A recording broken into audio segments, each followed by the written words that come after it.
Obviously, he was here 2 years ago campaigning for himself. His son was here just a couple of weeks ago, Donald Trump Jr. We've had some important visits, and of course, having Ryan Zinke on the cabinet. Montana's really been thrown into the spotlight. It's going to be an interesting race between Tester and Rosendale coming up in November.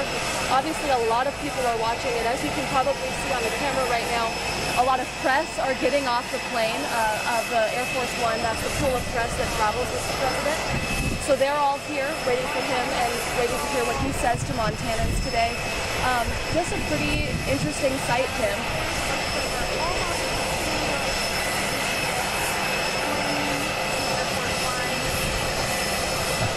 Thanks a lot, Samantha. Yes, very interesting indeed, and a beautiful day for this. We did say that it is very hot in the Great Falls area today, as it is around much of Montana. Temperatures pushing 90 degrees, so a lot of those folks who have been waiting patiently, we hope they've been waiting patiently for several hours to get into the Four Seasons Arena and see the president.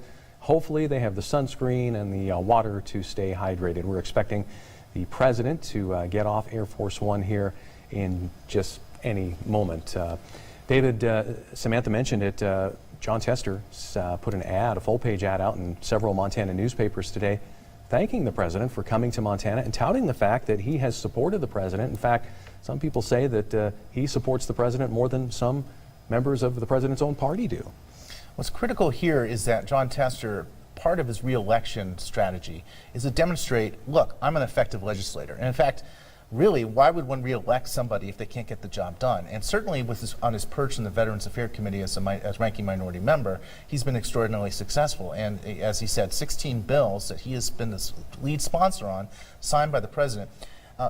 That is important. And first of all, it's really hard to pass legislation. I mean, very little legislation is passing at all. Second of all, it's really hard as a minority member of the U.S. Senate to get legislation passed. So his point basically is this: I can work with anybody. Donald Trump, I can work with Barack Obama no matter what. Republicans are going to try to do what they did in 2012, is basically say he doesn't support the president enough. And just like they basically said in 2012, he supports Barack Obama too much. All right, well, you can see now President Donald Trump, 45th president of the United States, making his way down, and he is now on the ground in Great Falls, and we'll soon get into that vehicle and head to the Four Seasons Arena, where he's expected to speak for, I believe, till about 5 o'clock or so. We're told it takes about, they've estimated about 10 minutes for the trip from Great Falls International Airport, Montana Air National Guard, to Montana Expo Park, where he will be greeted by thousands of supporters in what is, again, being hailed as a Make America Great Again rally. Do you think that this visit will help or hurt Matt Rosendale? You know, I'm going to go back to October of 1982 when President Ronald Reagan came in a very similar situation, midterm election, basically to try to take out incumbent John Melcher. And Ronald Reagan showed up in Great Falls, and in that election he came to basically support Larry Williams, the Republican candidate. It didn't work for Ronald Reagan. I'm not too sure it's going to work for Donald Trump. You know, we'll see. What I'll be interested to see is in the remarks, how is Donald Trump going to approach this? Ronald Reagan, when he spoke in Great Falls during that race, did not mention Melcher by name at all. He basically just talked about the Republican candidate and said great things about him. I think Donald Trump might be a little different. We'll see. We'll see how much he talks about Jon Tester and exactly what he says about Jon Tester. All right, that's right. We'll see what he says here. And right now we're going to send it back to Samantha Harrelson from MTN's KTVQ out of Billings, and she is standing by at the airport. Well, Tim, as you could see, President Trump got off the plane and into his motorcade. Following him was Senator Steve Daines and his wife, Representative Greg Gianforte, and then Donald Trump's son, Donald Trump Jr., who, as we said, was in Montana just a couple of weeks ago campaigning. They're all in the motorcade now, getting ready to head off to the Four Seasons Arena. As you guys mentioned, not too long of a drive, but of course, made a little bit longer when you've got about 25 cars following you. The president will be there. He'll be speaking for probably about an hour. That's been pretty typical for him.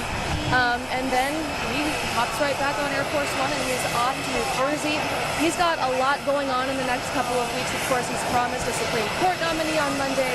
He will be going to a NATO summit in Brussels next week, and then he has a scheduled meeting with Vladimir Putin, the president of Russia. So this kicks off a very, very busy couple of weeks for the president after the 4th of July holiday. And as you can see, there he goes, and he's heading down to the Four Seasons Arena, where we've got reporters ready to cover his speech and cover all of the excitement around having the president here in Great Falls. Tim? All right, thanks a lot, Samantha. Another thing that the president will have to certainly be on his mind is the resignation of the EPA administrator, Scott Pruitt, and we just found that out earlier today. Dr. Parker, what do you make of that when you hear about that? Another Trump top administrator stepping aside. You know, one of the things that was interesting about Donald Trump becoming president is that he's, in many ways, our least experienced president. He hasn't served an elected office at all. And we've seen a number of his appointees basically fall into disrepute or resignation. Scott Pruitt had a long series of allegations, scandal after scandal after scandal, and finally he decides to resign. So I think it's interesting moving forward. But the Trump administration has had difficulty, I think, finding really good and frankly untainted individuals to serve in the administration. But this is, I think the fifth resignation that we've seen in a very short time. All right. We are now awaiting President Trump's motorcade. We're waiting to see which direction he will take to get into the Montana Expo Park. There's a couple of routes he could take. We haven't been told exactly, but we should know that very soon. We also have inside the Four Seasons Arena two of MTN's best. We have Shannon Newth from KRTV in Great Falls, and we also have MTN's Chief Political Reporter Mike Dennison. Let's send it to those two now for an update on what's happening inside the arena. Hi, guys. Hi, Tim. Shannon Newth alongside MTN Chief Political Reporter Mike Dennison.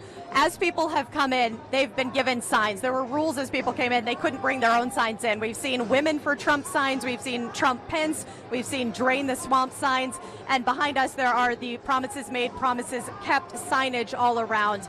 Now, before President Trump arrives, various members of the GOP party here in Montana have been riling up the crowd, speaking about President Trump's agenda, and also having new lawmakers, Matt Rosendale, for example, going into the Senate. Mike, what have we heard so far? Well, of course, as you mentioned, we've seen the statewide elected officials kind of warming up the crowd. We saw Attorney General Tim Fox. We saw Secretary of State Corey Stapleton. We saw the chairman of the state Republican Party, Deborah Lamb. And they're talking about the things we expected them to talk about. The tax cut, the Supreme Court, the economy. And one thing I noticed, though, the thing that got probably the biggest cheer was when they talked about illegal immigration and building the border wall. That seemed to get the biggest cheer. And also we heard some derogatory comments about Senator Jon Tester, who's kind of the man with the target on his back. And he was roundly booed by the crowd.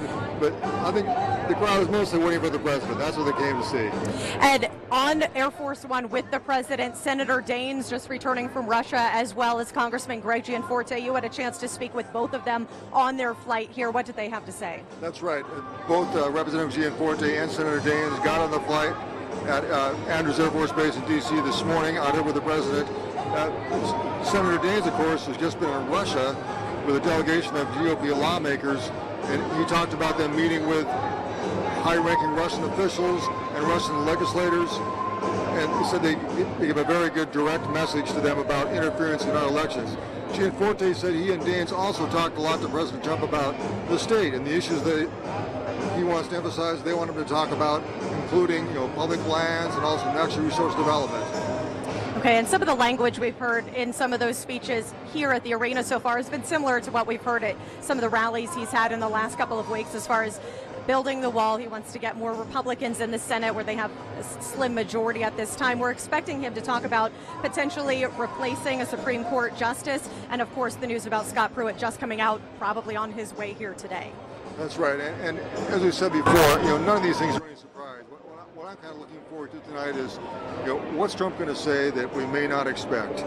Is he just going to talk about the same old, the GOP issues that he knows is going to fire up the crowd, and talk about Matt Rosendale, the Republican challenger to Tester? But what new might we hear tonight? That's kind of what I'm looking forward to seeing. Or not. Right. And of course, we'll be continuing to monitor that and checking in with you throughout the coverage. President Trump is on his way here on the motorcade. Tim, back to you. All right, thanks, Shannon. Thanks, Mike. We are watching the president's motorcade as it makes its way towards Montana Expo Park, and here in the MTN studio in Great Falls with Dr. David Parker, MTN political analyst. Dr. Parker, we know that Greg Gianforte was on that flight of Air Force One, and he's in attendance today too. He too is going to be involved in a key race coming up here in November against someone who was kind of the upset special, I guess you could say, back in June for the primary, and that was Kathleen Williams, who kind of beat the field, came out of left field, I guess you could say, but she is going to challenge Gianforte. How do you see that race shaping up? It'll be interesting to see how much the president talks about Kathleen Williams and Greg Gianforte in that particular race. That race was, surprise. We actually had an early poll that came out that actually showed Kathleen Williams, albeit within the margin of error, up. That was a bit of a surprise. In many respects, that race is also really important, and I'm not sure it's going to get as much attention as the Senate race. I think a lot of respects the Senate race is going to drown that out. But nevertheless, that race is Greg Gianforte's first re-election as well. So in one sense, he's at his most vulnerable now. In another way, however, House races tend to basically go a little bit more of the partisan swing in the state than the Senate races. So in some respects, Greg Gianforte, I still expect him to probably be in the catbird seat, and he's most likely to win that race, I suspect, at this moment in the fall. But we'll see what Kathleen Williams can put up in terms of fundraising numbers and how the polls play out as the election goes on. All right. We are awaiting President Trump to get into Montana Expo Park. He is on his way, as you saw earlier. He has landed. Air Force One landed, and Shannon Newth and Mike Dennison are both in Montana Expo Park. They too awaiting to see the president make his entrance there and also hear what he has to say. And we're going to send it back to Shannon and Mike for more on what we can expect. A lot of energy in the air here at the Four Seasons Arena. There's every once in a while you just hear people getting riled up and starting to cheer. We've seen Secret Service come up to the stage to check things out from there. And we've heard from various GOP members in Montana. We also heard a Darby woman, Brooke DeVries, sing the national anthem here. Everyone singing along with them as well. When we arrived, Mike, the line was near Buffalo Wild Wings. It was wrapping all the way around. It was quite a sight when we pulled up to see the presence, the energy of the people here. And also, we look around us, the arena is really not quite yet full. I mean, I was told about a half hour ago they're going to maybe open some additional doors to get more people in here. And there's still a lot of people outside waiting to get in. The president's going to be here, 5-10 minutes from now? Pretty soon. Right, he's on his way here now, of course, people getting excited for his arrival, and we're expecting the president to talk about Matt Rosendale, talk about issues that he's continued to talk about during his various rallies, and what we'll be listening for is anything specific about Montana, Mike. That's right, and you mentioned Matt Rosendale. He's expected to speak here tonight. I haven't seen him yet. I don't know if he's with the president or not. He's expected to say a few words. We just heard from, as you mentioned, the Attorney General and a few other Republican officials, and we'll see Daines and Gianforte come too. But Rosendale will have his moment in the sun as well. Right, so we expect him to be a warm-up to President Trump, another warm-up to the president here in just a few minutes. We expect his arrival, and we also said that Senator Daines, along with Representative Greg Gianforte, were on Air Force One traveling with the president today. They're also, of course, expected to be here in just a matter of minutes. Tim, we'll send it back to you. All right, thanks a lot, Shannon. Thanks a lot, Mike. Again, we're expecting President Trump to enter the Four Seasons Arena here just any moment. And we, of course, will have the speech of President Trump in its entirety for you. And we'll also have it online on our websites after the speech is complete. We understand that the president is on his way, coming down the Northwest Bypass in Great Falls, and there you see the motorcade making its way again to the Montana Expo Park at the Cascade County Fairgrounds. A lot of people lining up along the side of the street there to get their shot at that picture of the president's motorcade coming through. And again, a lot of people outside protesting. We're hoping eventually to get more on that. Here comes the president's motorcade again. President Trump Looks like our picture has frozen just a little bit. President Trump, along with Congressman Greg Gianforte, Senator Steve Daines, in town to support the campaign of Republican U.S. Senate candidate Matt Rosendale. And I believe we're going to go to one of our reporters here in just a moment. Well, we're having some technical issues, but that's all right. So here comes the president again. Hot day in Great Falls, and it's certainly making for an interesting trip here. Trump won Montana by 20 percentage points back in 2016. Do you think he's still as strong in Montana, and I guess particularly this area? It might be hard to say.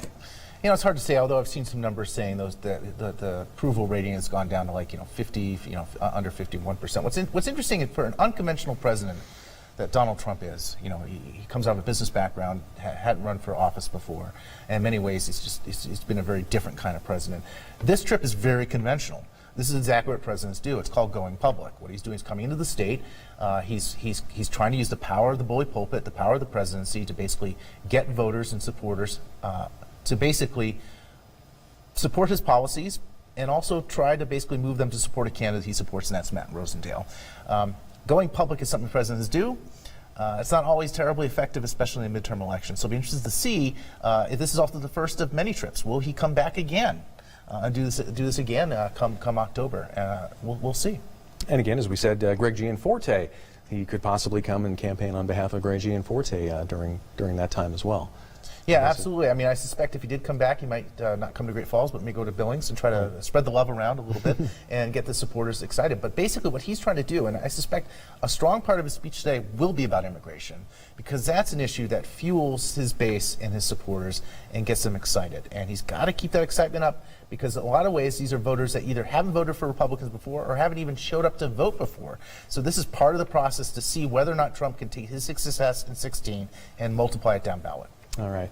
As we said, there are quite a few protesters outside of the Montana Expo Park who are standing out there with their signs. Later on today, we'll hopefully hear from one of our reporters to learn more about what is going on with that protest. But there you can see a shot of them with the signs demonstrating peacefully, we understand. But a pretty good number of protesters outside Montana Expo Park to show their disapproval of President Donald Trump.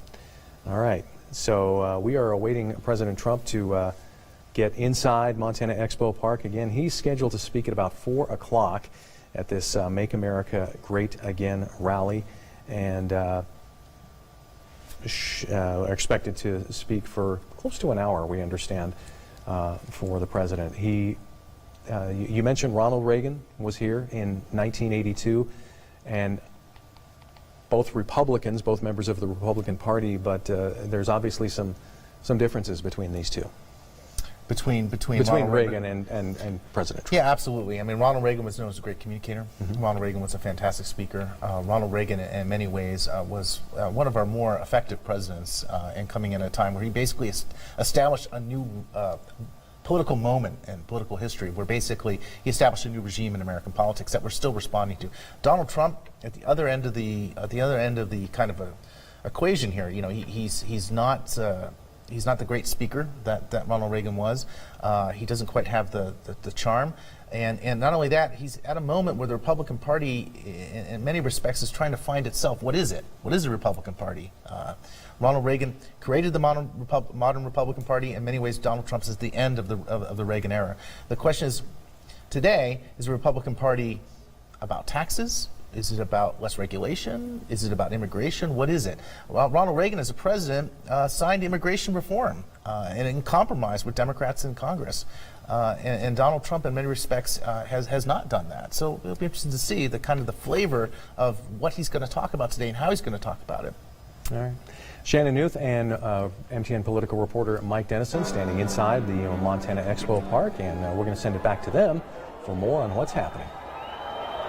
All right, Tim, we're hearing that there are still hundreds of people lined up outside, not able to get in at this point. Earlier, when Corey Stapleton was speaking to the crowd, he was trying to get an assessment of where everyone was from. We did hear the loudest cheers of representation from Great Falls, the High Line, Eastern Montana, also showing up representation, and of course people from Western Montana as well. So a lot of locals, a lot of Great Falls residents here for the rally, whether they are supporters of Trump or here for the historic value of seeing a sitting president in Great Falls, Montana.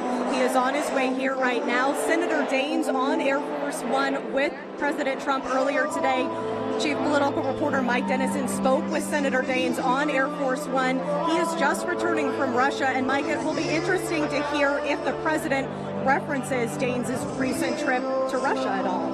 It will be. I spoke with Senator Daines. It was a delegation of about 6 or 7 all Republican lawmakers who flew into first Helsinki, Finland, where the president's going to meet with Vladimir Putin in about 10, 11 days from now in a summit. And they went on and talked to officials with the top foreign minister with Russia, and he said they asked him, they said, we don't want you interfering in our elections this year or in the future. They asked about some other foreign policy things, and one thing they said was interesting was, why were there no Democrats? I asked them why no Democrats, and they said that they wanted to make the point forcefully with Republican lawmakers about the elections, so it would not be seen as a partisan issue. Okay, and of course President Trump would like to see Senator Matt Rosendale be the next Senator Matt Rosendale happen.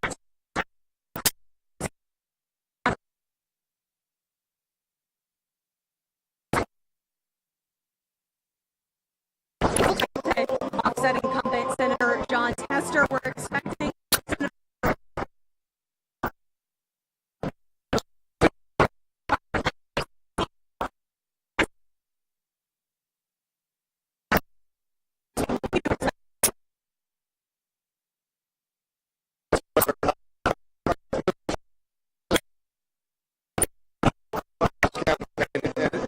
I think he's going to repeat many of the things I've already heard about. Tell me how to win your heart, for I haven't got a clue. But let me start by saying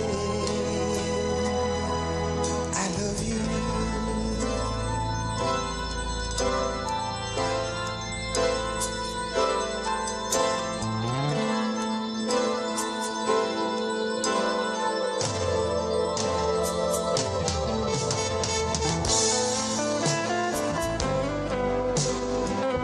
hearing hundreds of people still outside of the Expo Park who were hoping to get in to see President Trump here in Great Falls, Montana. We'll continue to watch and fill you in. Tim?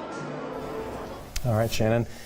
Another name, Dr. Parker, that we're wondering if we might hear today is that of Ronny Jackson, who was the president's nominee for the Secretary of the VA, and Senator Tester made public some allegations that raised some red flags and eventually led to the Jackson withdrawing his name, and that really kind of set the president off and really kind of started a battle between these two. Yeah, the president was terribly upset at Senator Tester going public with a lot of the information that they were doing when they're vetting the nomination. Now, it's interesting to note that the Republican chair of that committee, David, we need to interrupt you. We're going to hear now from Donald Trump Jr., who is at the podium.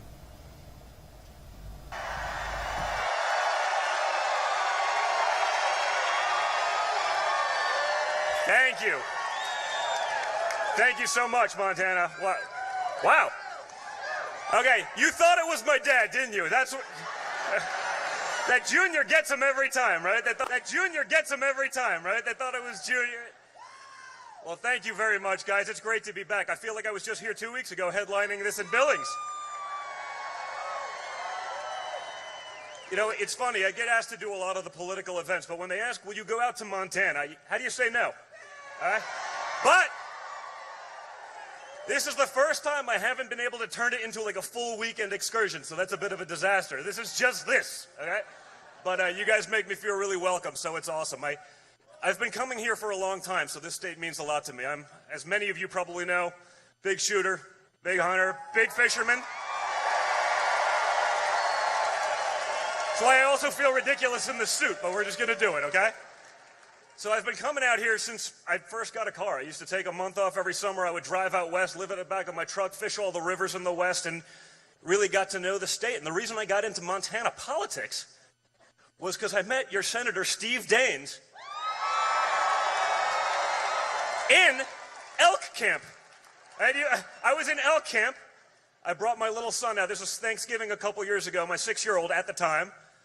We were doing a good little family father-son trip and ran into Steve. And we started talking. What do you think? Did I shoot one? Come on, man. Come on. Unlike Jon Tester, who only started buying hunting tags when the GOP called him out for not being a hunter. You know that he went 15 years without a hunting license and he pretends to be like he's a hunter, right? He went 15 years until they called him out for it. That's why we call him Two-Faced Tester. You can't say you're one thing, you can't show up in Blaze Orange but haven't bought a hunting license in 15 years. That doesn't work in Montana, right?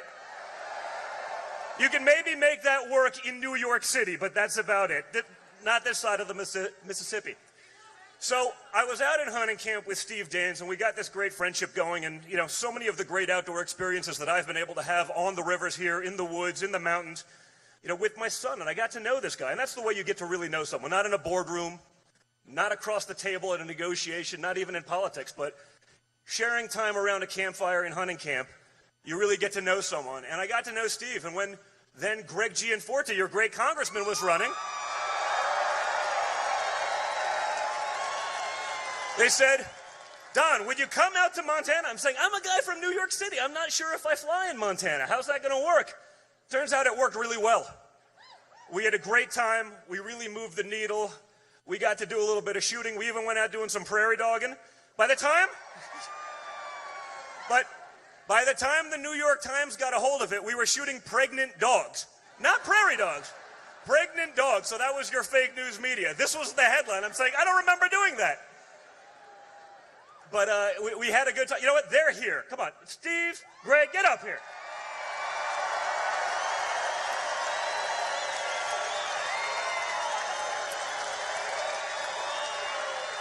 These guys are the real deal. I've gotten to know them, again, in hunting camp, having a good time. Why don't you say something, okay? He can maybe vouch for some of my New York cred, okay? Let me tell you something. Donald Trump Jr. is a heck of a shot. You don't want to get into shooting on this guy. He is a great shot. But I tell you what, every morning I wake up and I say, thank God Hillary Clinton is not president of the United States.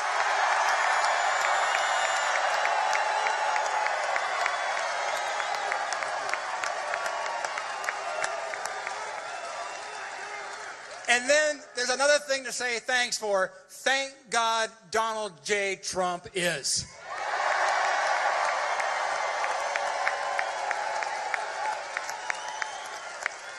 So I want to thank you, Don, for making the trip out here today. I want to thank you for bringing your dad along.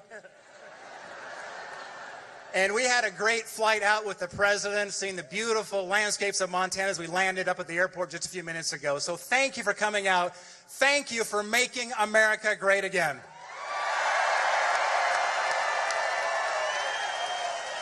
Well, while we have a Greg, come on, you got to say a couple words also. Yeah. Thanks, Don. Hello, Montana!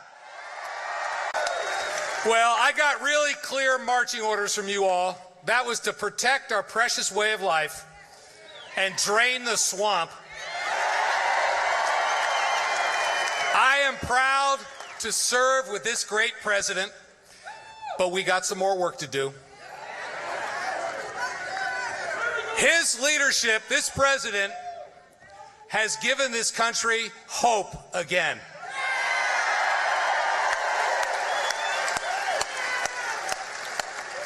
And we are going to make America great again.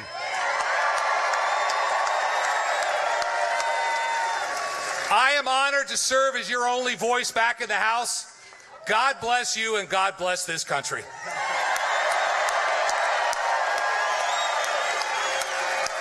Well, thank you guys. So, why are we here? We're here because we're going to make America great again. When you look at what's going on in this country right now, we're winning for the first time in a long time. The people of Montana, they got it. They saw it in 2016. They saw what was going on. They had heard the lies that had been fed time and time again by our representatives in D.C., and they voted to put someone in there who was actually going to take on that system. Someone who was actually going to fight for America. Someone who was actually going to put America first.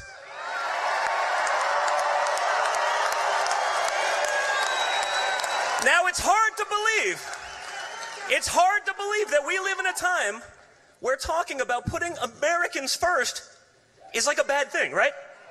I mean, I feel stupid when I turn on the TV and I'm listening to these people. People in far-off lands who hate our guts. They hate our freedoms. They hate our religion. They hate everything about us. These people are more concerned about their feelings, that's a big deal these days, their feelings than they are about the safety and well-being of our kids and grandkids. And that doesn't work.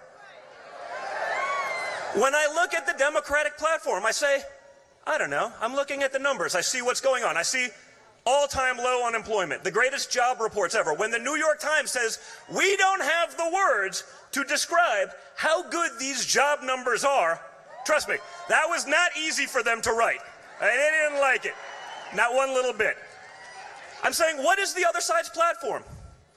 Hate is not a platform. Hate doesn't put food on the table. Hate doesn't educate your kids. Hate doesn't keep you safe. All of the things that we're doing, I can't think of a single measurement where we aren't better off today than we were 18 months ago.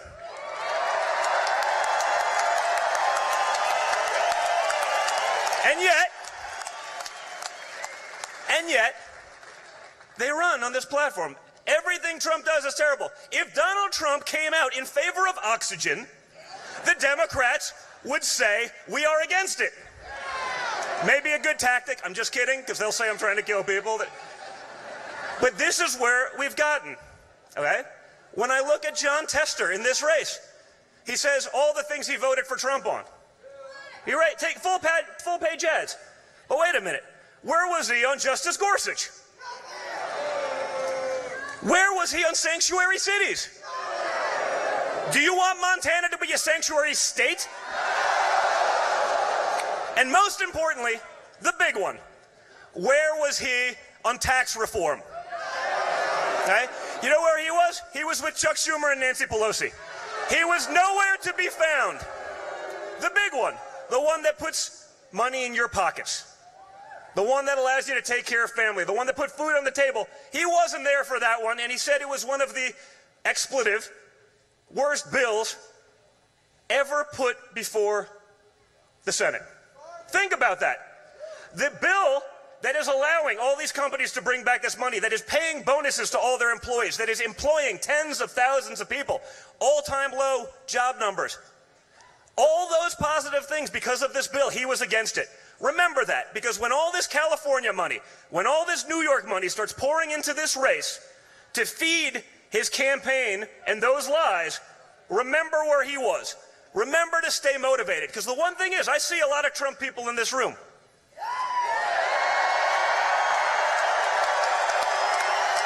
But you got to stay into it. You got to have the same enthusiasm for all of these guys, and for Rosendale, and for everyone that you had for Donald Trump, because just because Donald Trump isn't on the ticket in 2018 doesn't mean that everything he has accomplished is not on the ticket. The other side wants to get rid of it all. You have to stay in this fight. You have to stay motivated. You have to get your friends out there, and you have to turn up to vote in November. That's going to make the difference.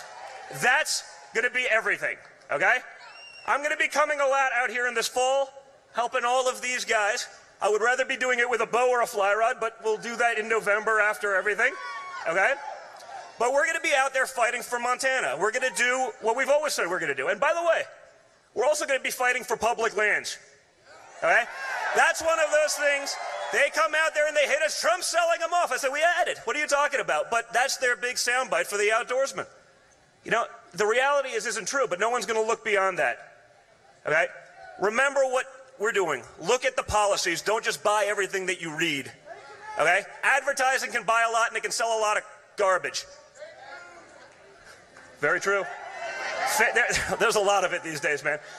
That's the reality. Think of the amount of winning we could have if you actually had a little cooperation with the media. If they were half as friendly to us, we don't even need all of the friendly that they were for our predecessor, which was he could do no wrong. If they were a tenth as friendly to us as they were to him, if you got rid of the nonsense, you got rid of the noise, just think of how much more you could do. That's why you're so important. That's why Montana is relevant right now. That's what these guys are fighting for every day. And that's what Matt Rosendale is going to be fighting for come November.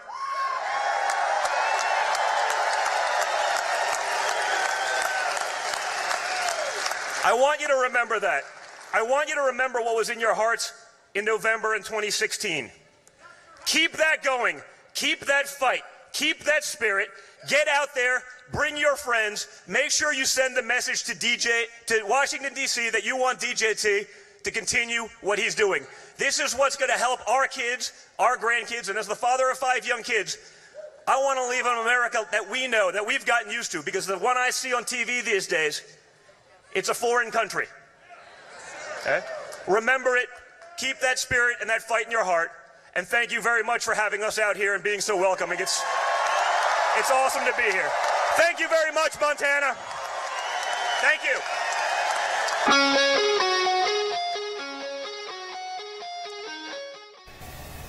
Inside the Four Seasons Arena, that is Donald Trump Jr., the president's son, who's been to Montana many times, both to enjoy the great outdoors as well as campaign for Greg Gianforte. And Dr. Parker, what did you think of the comments there by Donald Trump Jr.?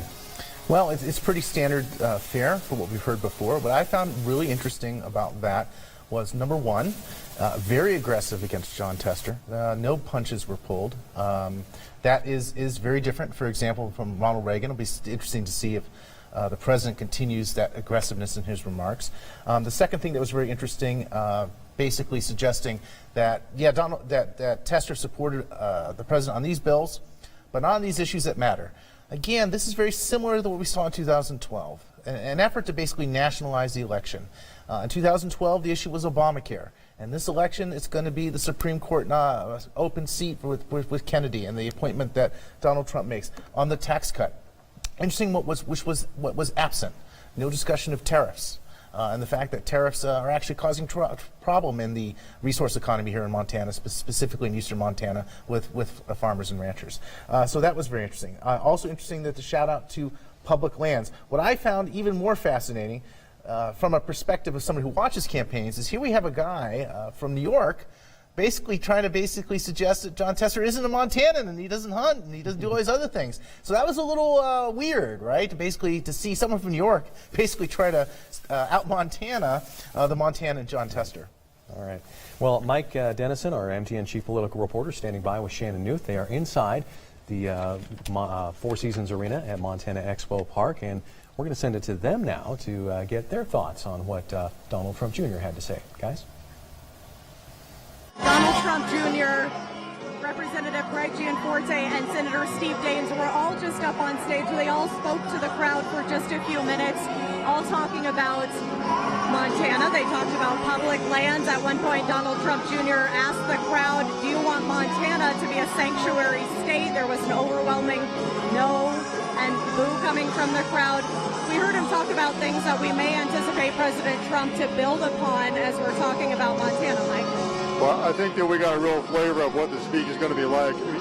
If Don Trump Jr. speaks any indication that this is going to be a full-on campaign rally, they're going to go after Senator Tester. They're going to talk about the issues talk about their accomplishments.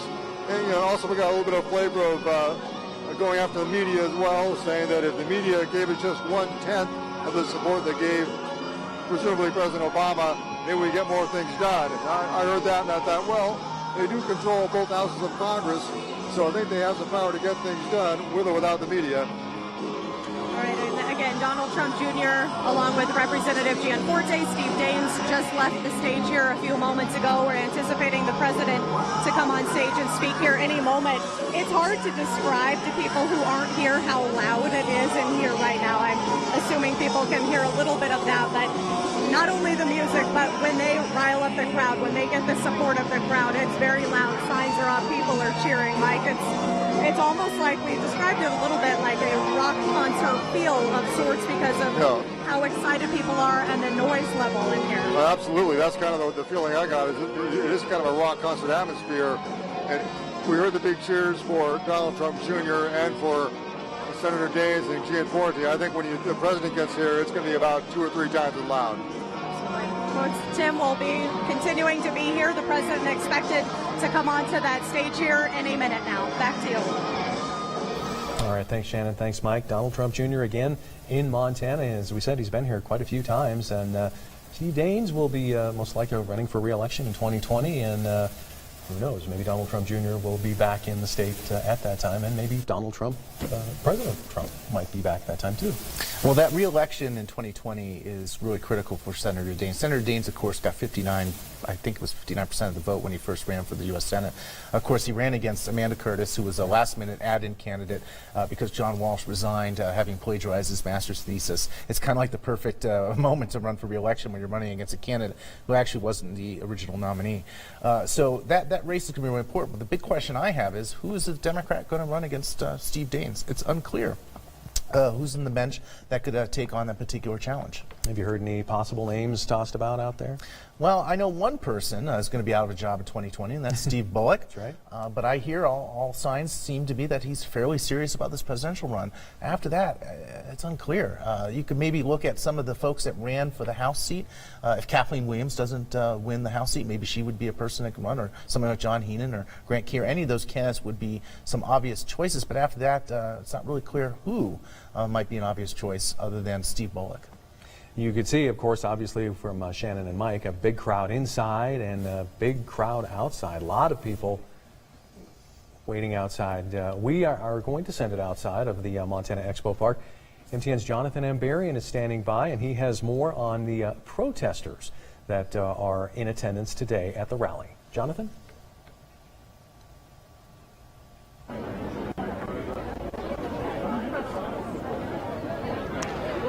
Thanks a lot, Tim. Yes, we're out here in front of the Expo. We're in front of the Expo Park here, and there are quite a few protesters here. It looks like somewhere at least 200, I would say. Okay. They've gathered here. This is an area set aside for the protest area. And we're set All right, we could hear Jonathan. We couldn't quite see him quite well. We hope to talk to him later at some point. There he is, President Donald J. Trump, waving to the crowd. This is the moment that these thousands of people have been waiting for, snapping those pictures and talking to the president. 6,600 people, I think, was the estimate of what the Montana Expo Park will hold, and they are all there with a chance at history to see the president. It's pretty rare, obviously, that a president will come to Montana, but this, as we said, a very key election year. Even though it is a midterm, it's a big one for Matt Rosendale, the Republican candidate, hoping to unseat Senator Jon Tester, who is seeking a third term in the U.S. Senate. President Trump approaching the podium now, and we are going to send it inside and hear from President Donald J. Trump.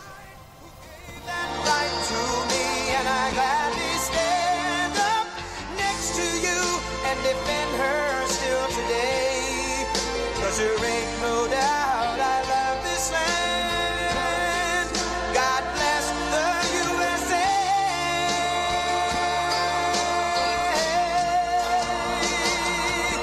And I'm proud to be an American, where at least I know I'm free.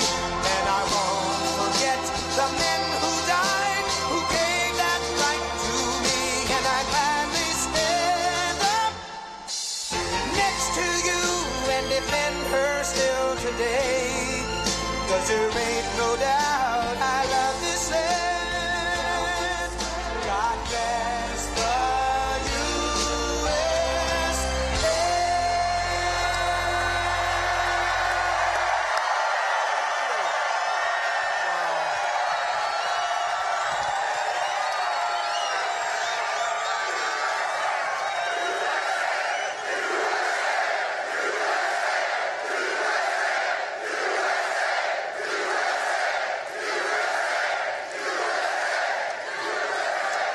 Well, thank you, Montana. What a place. What a place. What a place. And it's great to be here tonight with thousands of proud, hardworking American patriots. Thank you. And outside, you probably know what's going on. There are thousands and thousands of people, and we've decided from now on we're going to put up screens and loudspeakers so people can stay around. Because this happens all the time. I said to my people, why didn't you get a larger arena? We can't, right? We can't. But those are great people outside, and I apologize, but there are thousands of them. And yeah, we really love them. But you people know real estate better. You know real estate better. So it's pretty good stuff. And you're inside, and I'm inside, and we love each other, and it's going to stay that way. So we are thrilled to be joined by some great people. You just heard Steve Daines. He has been so helpful. He has been so helpful in Washington on the tax cuts and everything else. And I want to thank Steve and his family. They have been incredible for me in Washington. Thank you, Steve. I appreciate it. And Steve and I are running again. You know, 2020, he comes up. So we're running together, Steve. And I want to thank Greg Gianforte. He's a member of Congress who has been 100% with us. Incredible success story. A lot of people don't know that, but Greg is an incredible success and did a really good job. And then he said he wants to give back. And Greg, you have been fantastic. Thank you very much. Appreciate it.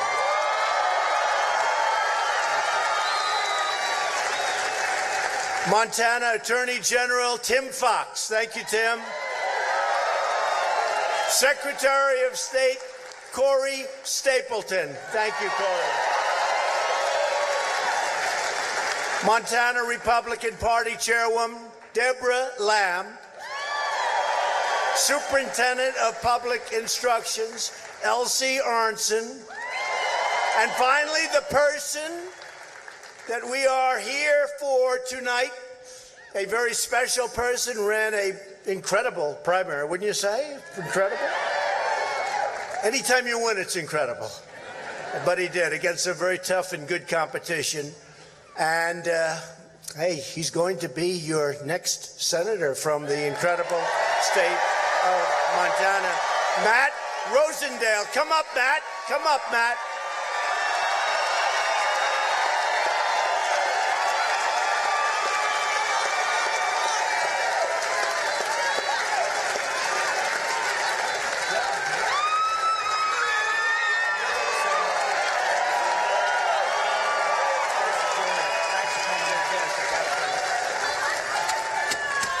Hello, Montana. Do we have an incredible president or what?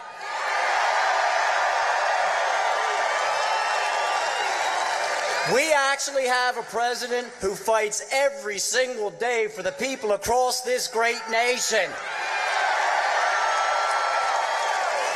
And here at home, he's fighting for our military men and women serving right here at Malmstrom Air Force Base and across the country.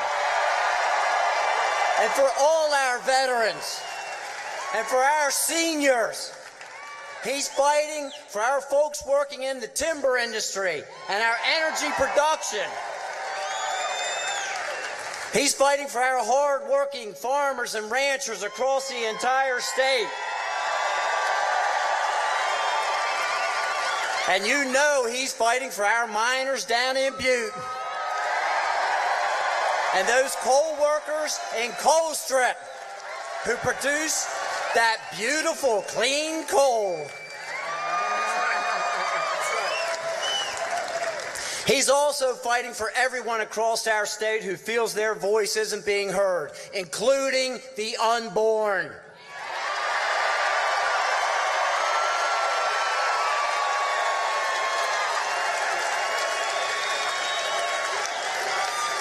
And I will be that voice for you if you elect me to the United States Senate.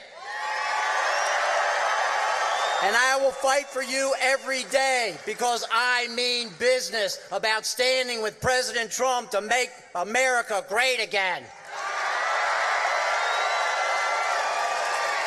Because what's good for America is great for Montana.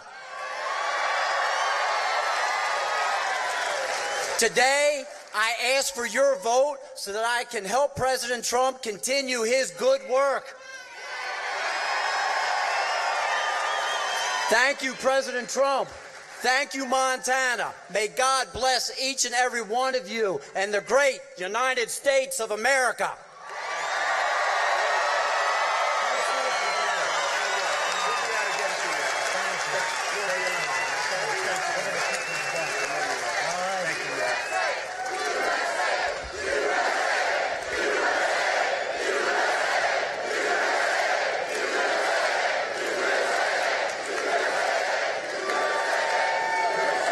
Thank you very much. That was great. This is a really good man. This is a man that loves the people of Montana, loves the people of this country. It's time to retire liberal Democrat Jon Tester.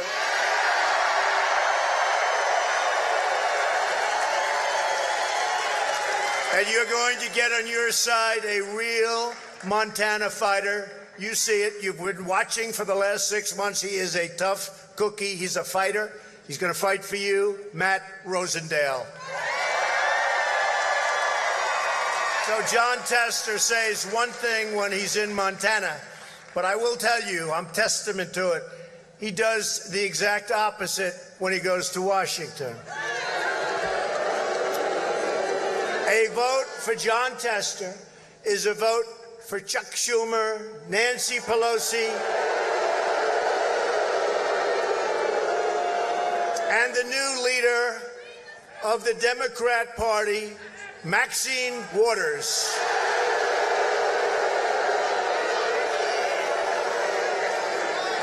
Where have they gone? Jon Tester voted no on repealing Obamacare.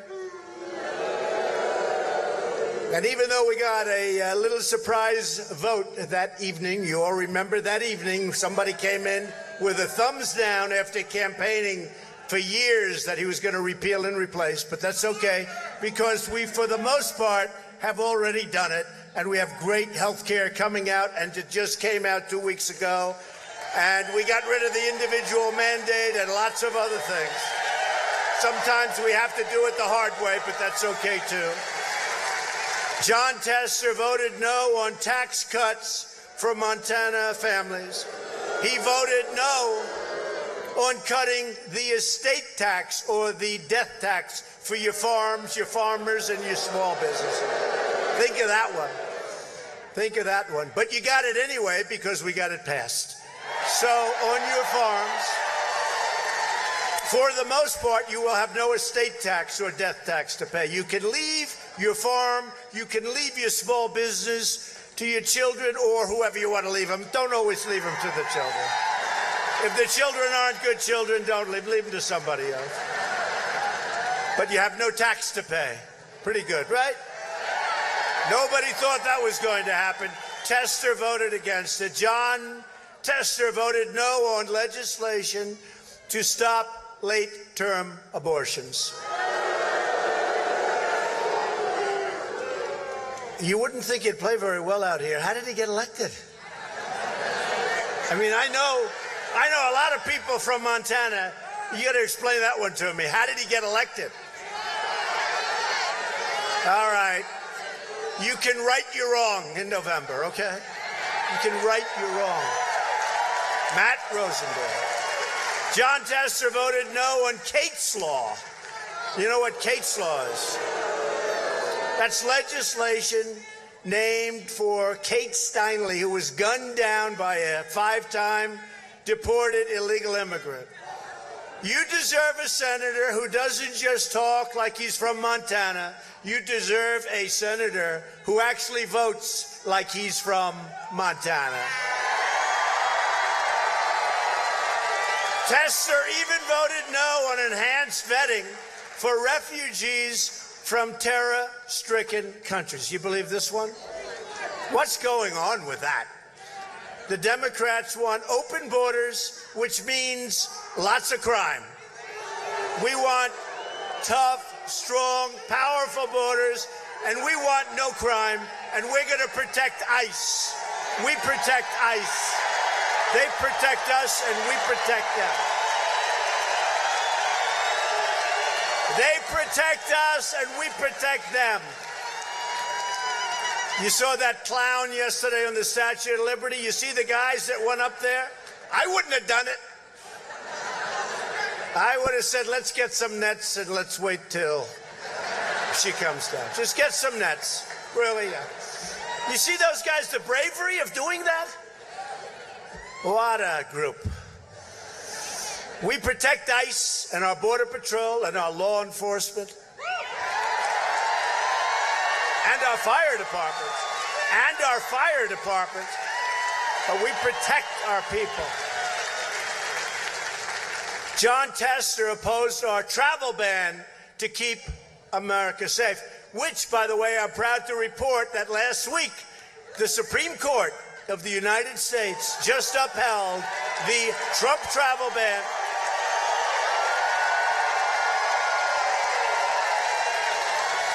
And they gave us the authority to protect our nation, keep our nation safe, to keep it safe. As you know, there's now a vacancy on the Supreme Court. And if you turn in Monday at 9 o'clock, I think you're going to be extremely happy with this election, right? And they're all great. They're all great. And I want to thank Justice Kennedy for his lifetime of truly distinguished service. And he had confidence in me. He left because he said, you're going to pick somebody great. And so nice. So nice. Great man, a great gentleman. John Tester voted against Neil Gorsuch, the incredible justice who supports fully our Constitution. That's a hard one to vote against, isn't it? Tester opposed many of our amazing judges, and yet I see John Tester saying such nice things about me. I say, yeah, but he never votes for me. He never votes. And it's all, I'd rather have him say bad about me, but vote, right? Yet John Tester voted for liberal Obama judges who tried to take away your Second Amendment, tried to take it away.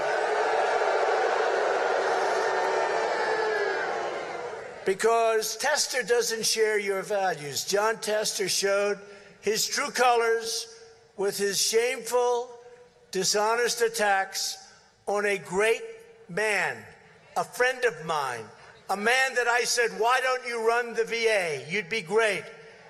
Navy Admiral Ronnie Jackson. And a report just came out, and I should have brought it because I would have read it, but it's long but beautiful for Ronnie Jackson. Secret Service are all over the place, and they wrote a report that what he said was so false and so untrue. It never happened. And they could have ruined a lesser man. But Dr. Jackson, I don't know, should I call him Admiral or Doctor? I'll call him both, Doctor/Admiral. He's a doctor, he's an admiral. His son is a top student at Annapolis, graduating this year. Incredible wife, incredible family. You know, I feel guilty. Admiral Jackson was getting ready to leave service, and he served many years admirably, not a blemish, perfect, beautiful person. A lot of you know exactly. He actually said I was healthy. You know, he was the one. When the fake news started saying, oh, why isn't Trump giving the physical? Why? Dr. Jackson and his staff, they went out, they gave me a physical. That was a physical. And when they said I'm very healthy, the news was devastated. They were devastated. They didn't want to hear that. They didn't want to hear that. But he's a great family man, and I said to him, I feel guilty. I said, hey, Doc, why don't you run the VA? You're a leader. You're an admiral. People admire you. He's an admired guy, or I wouldn't have done it. Well, sir, I wasn't really thinking of that. I say, Doc, you'll be great. Go ahead and do it. Sir, whatever your order, I will do. You know, he's like, even if he didn't want to do it, he said that to me. In fact, your great First Lady said to me that same day, well, did he want to do it? I said, I really don't know. He said he'd do it. But then when I thought about it, I don't know. But he said, if you ask, I will do it. But he didn't really want to do it. So I sort of feel guilty about this whole thing. Because what happened is he said, sir, if you would like me to do it, I'll do it. Wasn't what he had in mind. I put him into the world of politics. How vicious is the world? But Jon Tester said things about him that were horrible and that weren't true. And that's probably why I'm here, because I won Montana by so many points, I don't have to come here. I don't have to.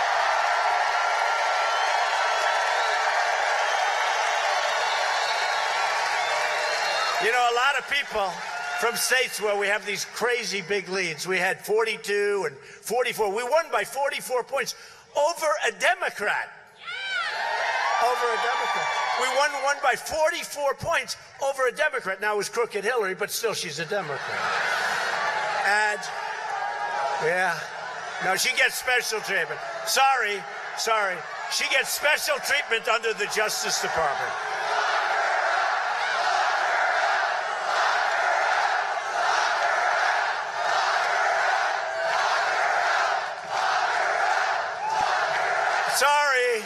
Sorry. She gets special treatment under the Justice Department. Anybody else in America? How about that FBI agent? How about that guy? You think he liked me? You think he liked me? You think there was just a little bias there? A little bias? Oh, did we catch them in the act? It's a rigged deal, folks. It's a rigged deal. I used to say it. It's a rigged deal. It's a disgrace. And we go away on Monday. We appoint and go away, and I'll see lots of people. I'll see NATO, and I'm going to tell NATO, you got to start paying your bills. The United States is not going to take care of everything. We're paying for anywhere from 70 to 90% to protect Europe, and that's fine. Of course, they kill us on trade. They kill us on other things. They make it impossible to do business in Europe, yet they come in and they sell their Mercedes and their BMWs to us. So we have $151 billion in trade deficits with the EU. And on top of that, they kill us with NATO. They kill us. So we pay 4% of a huge GDP, which got a lot bigger since I became your president.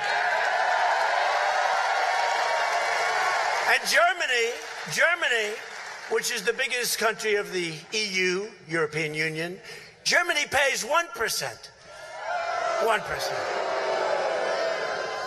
And I said, you know, Angela, I can't guarantee it, but we're protecting you, and it means a lot more to you than protecting us, because I don't know how much protection we get by protecting you. And then they go out and they make a gas deal, oil and gas from Russia, where they pay billions and billions of dollars to Russia. Okay?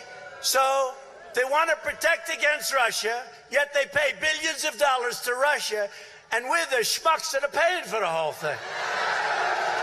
So then, and by the way, I have to say this. Since I came, which is a year and a half, almost $33 billion more is projected to be paid by those NATO nations. But it's not enough. Do they ever tell you that? No.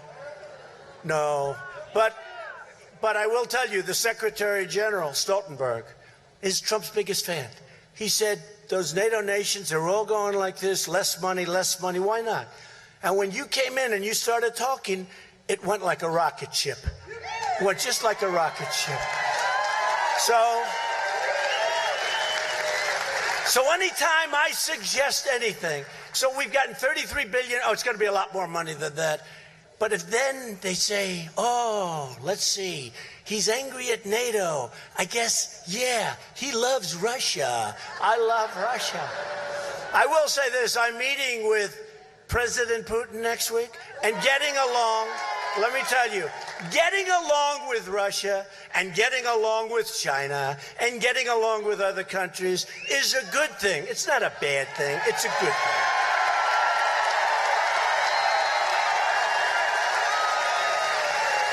I would say for stupid people or for political people, because they're not stupid, all they are is good at obstruction, good at resisting. You know, the whole thing is resist, right? But every time it comes up, I will say this, I'm going to have to ask him this question. How bad has it been since Trump has been in? Take a look at what's happened. Take a look at, we've just increased our military spending. We're at $700 billion.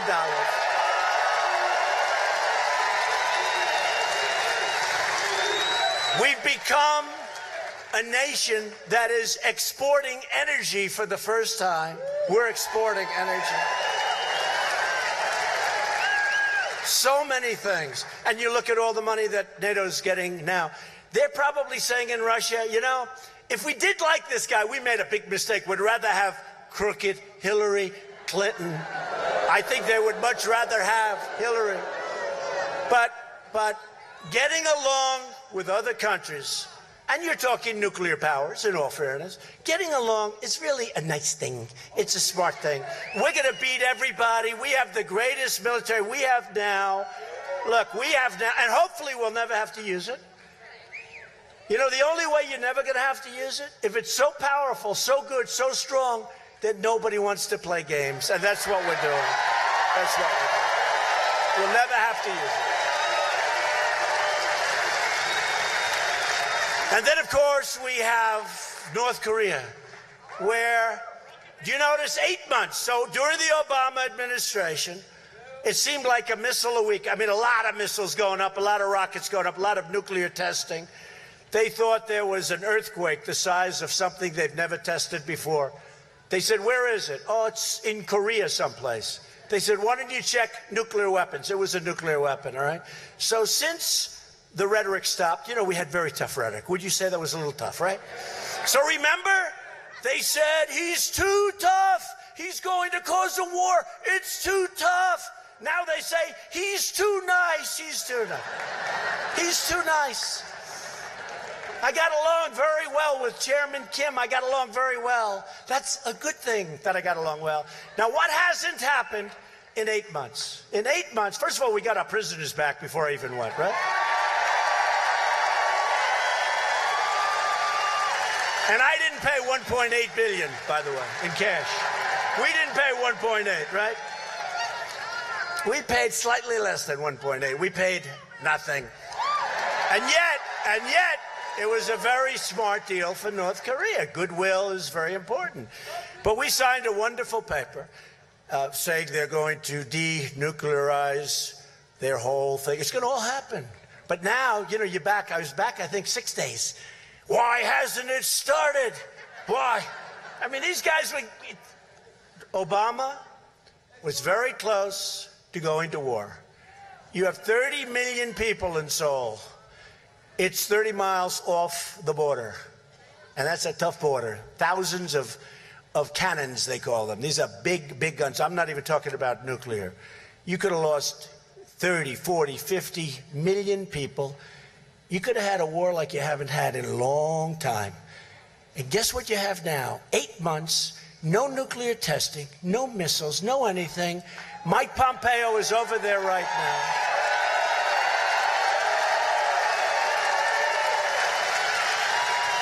And they say, he, meaning me, these guys, the crooked press, they are so dishonest. They are so dishonest.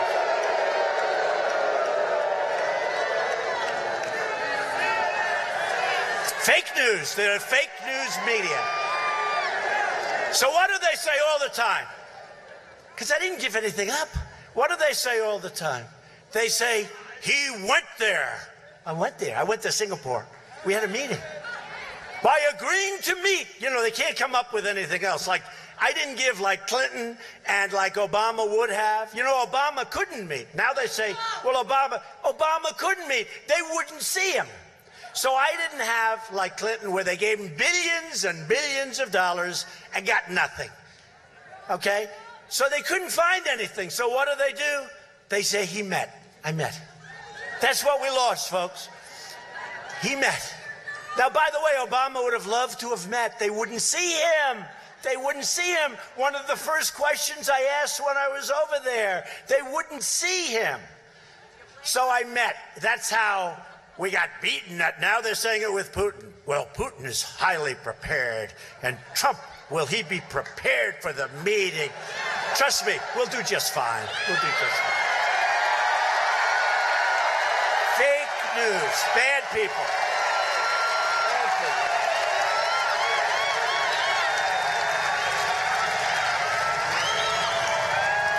Will he be prepared? Will he be prepared? And I might even end up having a good relationship, but they're going, will President Trump be prepared? You know, President Putin is KGB and this and that. You know what? Putin's fine. He's fine. We're all fine with people. Will I be prepared? Totally prepared. I've been preparing for this stuff my whole life. They don't say that. They don't say that.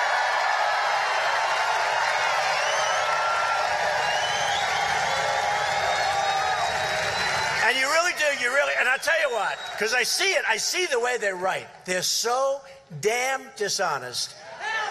And I don't mean all of them, because some of the finest people I know are journalists, really. Hard to believe when I say that. I hate to say it, but I have to say. But 75% of those people are downright dishonest. Downright dishonest. They're fake. They're fake. They quote sources. A source within the Trump organization said. A source. They don't have a source. They never use names anymore. You know, in the old days, you have to use names. Jim Smith said that Donald Trump is a bad guy. They don't do that anymore. They say a source within the administration. They make the sources up. They don't exist in many cases. Anytime you say, you know, I saw one of them said 15 anonymous sources. I don't have 15 people in the White House. I mean, forget it. 15 anonymous sources have said all sorts of stuff. These are really bad people. But here's the bottom line. We're here. How the hell did we get here? Really? How did we get here? How did we get here?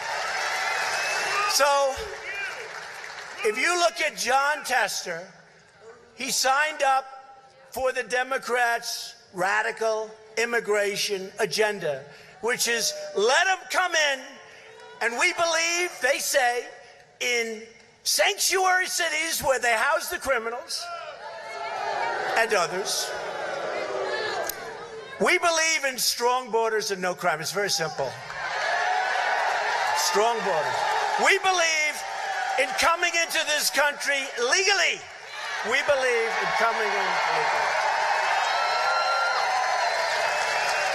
We believe in the merit system. So when you have a business and somebody comes in, and honestly, hate to tell you this, got to go with it. We are doing so well. So many businesses are moving back to this country. So many car companies are coming back into Michigan and to Ohio and to Pennsylvania and to North and South Carolina. We need people. We don't have the workers anymore. And by the way, that's something that's unique. You haven't heard that for a long time. Wages are going up, right? But we need people. But who do we need? We need people that come in under the merit system. Under the merit system. A vote for the Democrats in November is a vote to let MS-13 run wild in our communities. To let drugs pour into our cities, and to take jobs and benefits away from our hardworking Americans, and we're not letting it happen. Democrats want anarchy. They really do. And they don't know who they're playing with, folks. I said it the other day, yes, she is a low IQ individual, Maxine Waters. I said it the other day. I mean, honestly, she's somewhere in the mid-60s, I believe that. He will be impeached. I will impeach him. Even the Democrats are saying, how are you saying that? They don't want to use that word because it gets the Republicans out to vote. They say, stay away from that word. Especially since he's done nothing wrong. That helps also, right? There's no collusion. No collusion. After spending $22 million, it's awfully tough.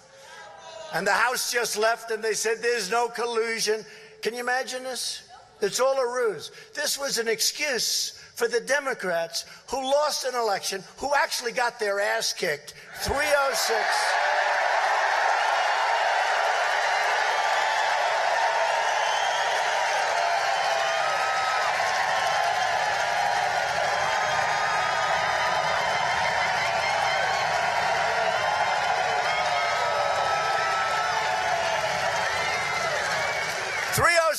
To 223. That's a pretty good shellacking.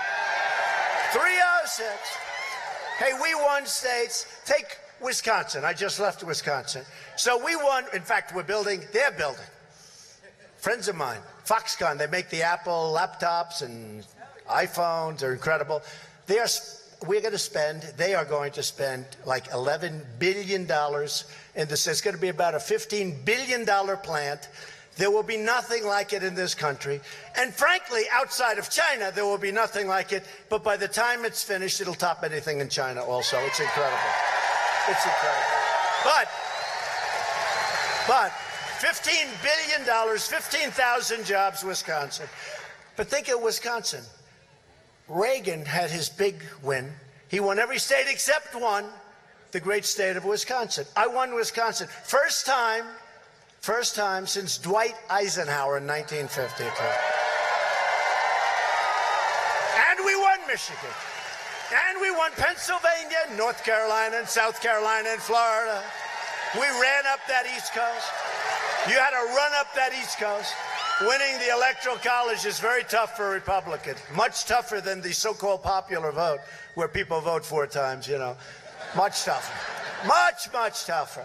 We had a great victory, but think of it, not since Dwight Eisenhower, 1952. What an evening. Was that one of the great evenings? Was that one of the great evenings? And I always say, because the ratings that they're getting are beyond belief. You know, the New York Times was ready to fold. It was going to close, and then I came along, unfortunately, and they sell. But don't worry, because ultimately, when I leave in 7 years from now, of course, they'll fold. They will fold.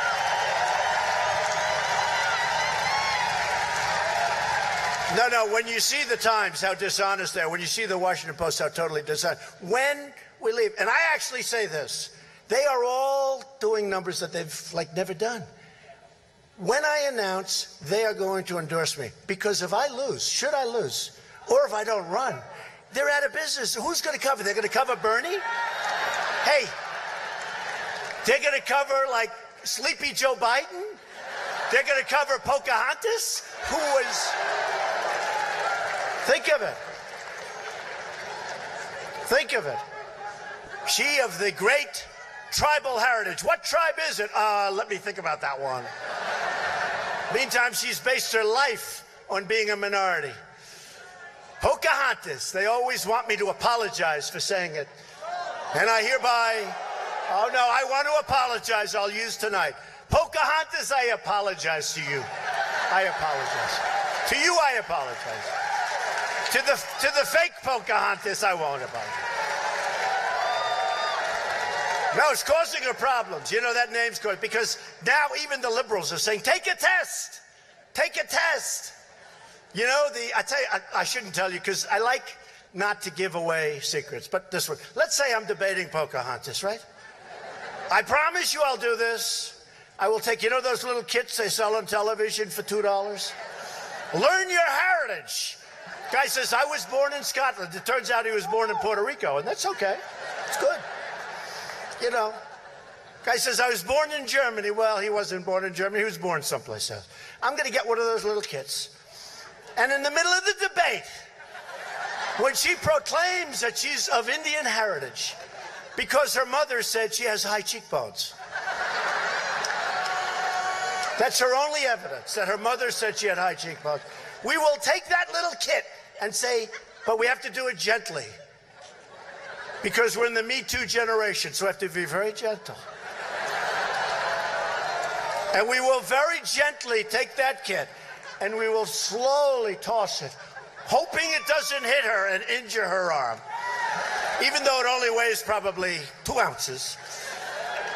And we will say, I will give you $1 million to your favorite charity, paid for by Trump, if you take the test and it shows you're an Indian, you know. And let's see what she does, right? I have a feeling she will say no, but we'll hold that for the debates. Do me a favor, keep it within this room, because I don't want to give away any secrets. And the press is very honorable. They won't. Please don't tell her what I just said. Democrats are launching outrageous attacks against our incredible law enforcement and our ICE and Border Patrol. The new platform of the Democrat Party, and by the way, I call it the Democrat Party. It sounds better rhetorically. You know, I wrote bestsellers. I guess I speak well. You know, we turned away thousands of people. They never say I'm a great speaker. Why the hell do so many people come? Why does... I don't think it's true. Why do they come? Why?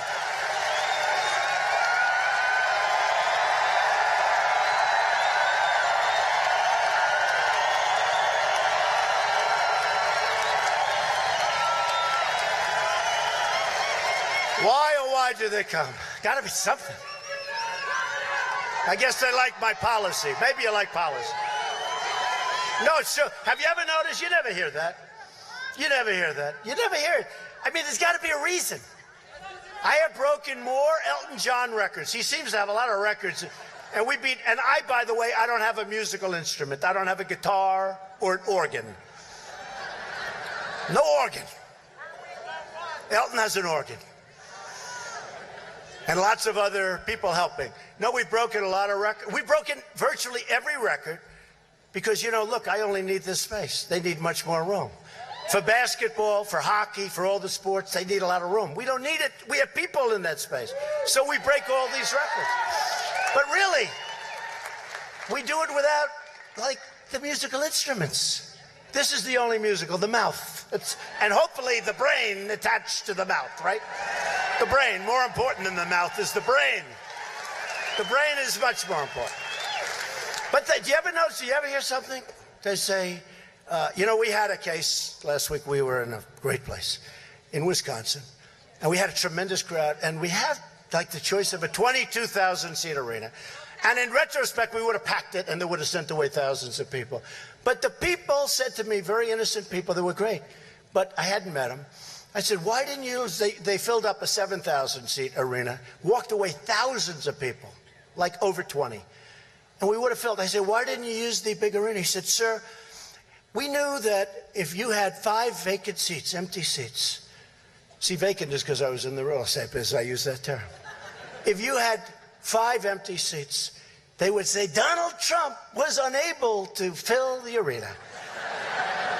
And I said, you know what, you're right.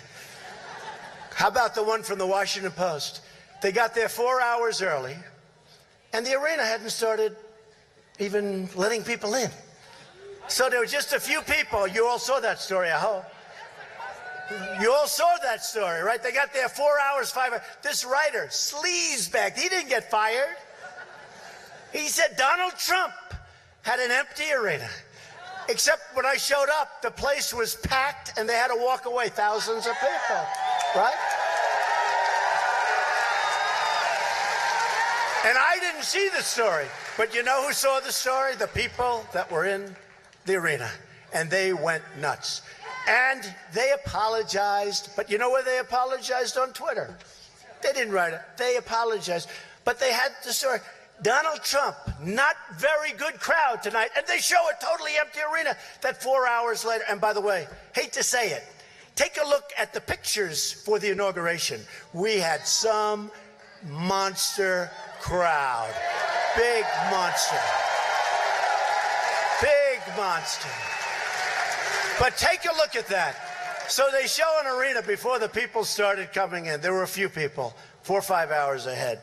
and they apologize. It's a disgrace. But let me just tell you, the Democrats, we call them the Democrat Party. You know why? The Democratic Party sounds too good. It sounds better, doesn't it? I always hate saying the Democrat Party, and a lot of people say you made a mistake. Well, actually, the name is the Democrat Party. The Democratic Party sounds too good, so I don't want to use it, okay?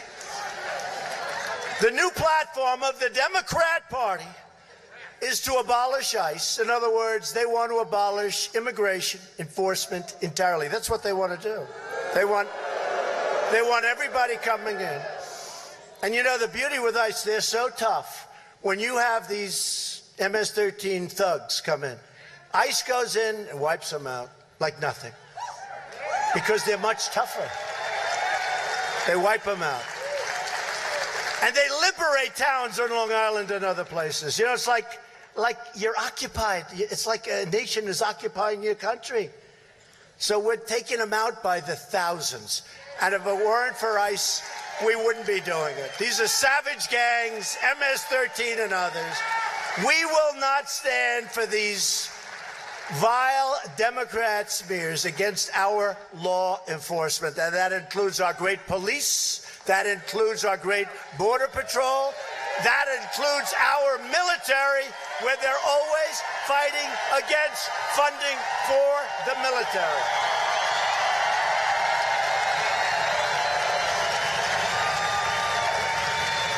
We will always stand by proudly the heroes, and there are heroes on ICE and Border Patrol and law enforcement and our military. Every day I'm president, we will track down the gang members, drug dealers, child predators, and criminal aliens that we find. We will get them, we will throw them the hell out of our country or put them in jail.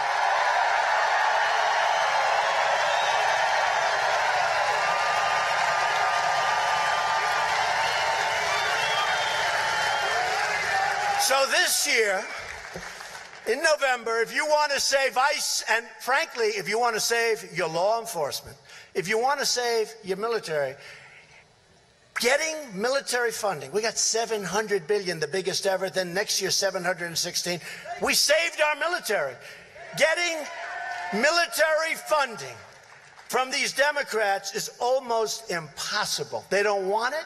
They don't care about our military. They don't care about our law enforcement. They couldn't give a damn.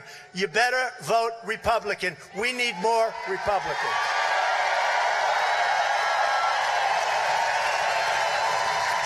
If you want to protect your family and your community, then you have no choice. You have to vote for Matt. You have to vote for Republicans. If you want to have a country, if you want borders, how about borders? Wouldn't it be nice to have borders?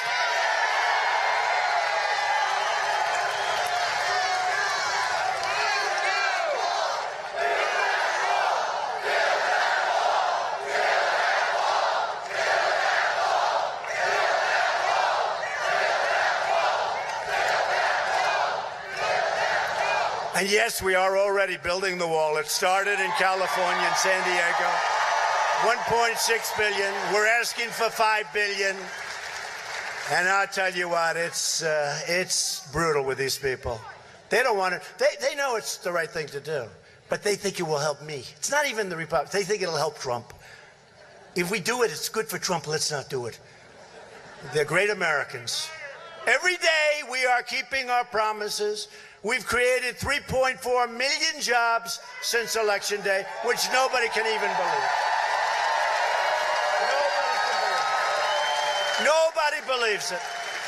I always say, if I would have said that on the campaign trail, when I was here or any place else, it would have been brutal. They would have said, how can you possibly say a thing like that? 3.4 million new jobs.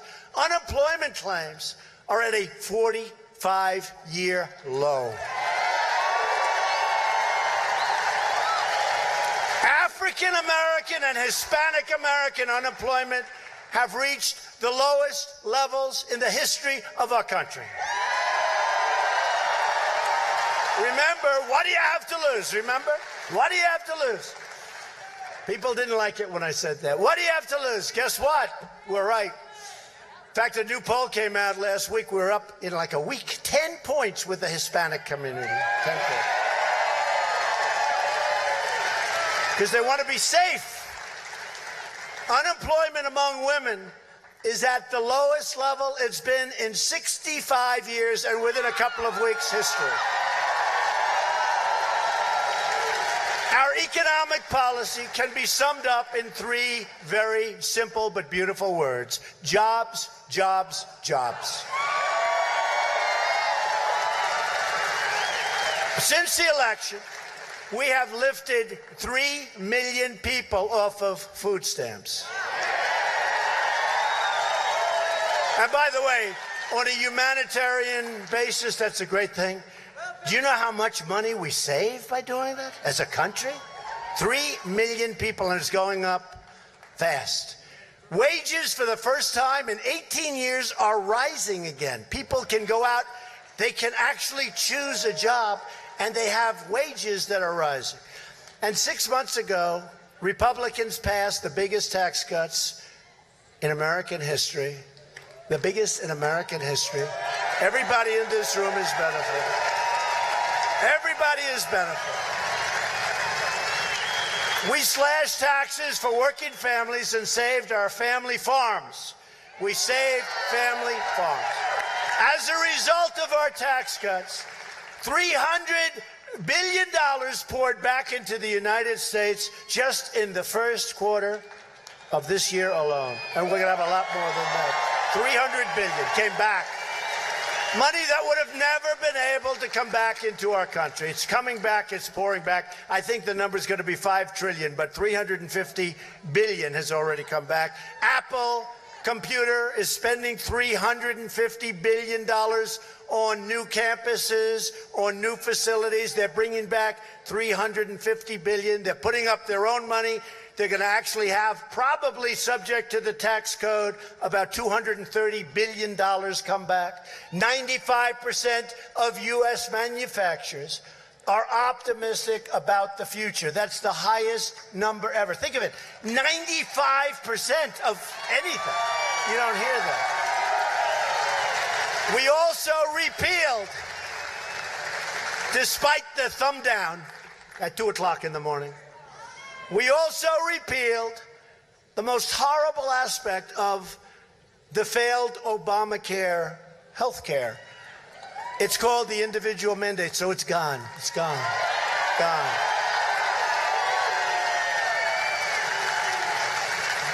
It's gone.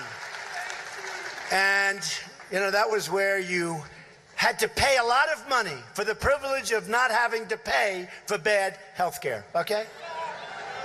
One of the truly rip-offs. That was a big rip-off, but we got rid of it. So all of you people, how many people were you paying for not to have it? A lot of people, right? Yeah, a lot of people. A lot of people, they paid not to have health care. That doesn't work. We're allowing businesses to join forces to buy better health care for less money through association health plans. They just came out 2 weeks ago, and they cross state lines. We're allowed to cross state lines. You're going to get very low prices for very good health. Millions of people are already signing up. And after decades of waiting, we opened ANWR in Alaska for energy development. They've been trying to get that approved for 40 years. We've eliminated record numbers of job-killing regulations. We've stopped coal, the assault on our farmers, our ranchers, our hunters, energy producers, and our great and loving miners. We love our miners. And we put our miners back to work. Clean coal. We are proudly and strongly protecting our public lands for future generations. You see that. You see it all over. You see what we're doing. You see legislation. You see what's happening. We approved the Keystone and the Dakota Access Pipelines right away. 48,000 jobs. 48,000 jobs. We withdrew from the job-killing Paris Climate Accord.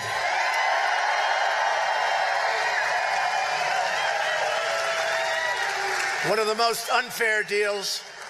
I said, boy, I'm going to get killed when I approve this one. When I sign off this, you know, it sounds so pretty, right? The Paris climate. Who wouldn't do that? Except it's horrible for us. Great for other countries, but horrible for us. We took historic action to safeguard your constitutional freedoms, protecting religious liberty, defending the Second Amendment, and confirming a record number of circuit court judges.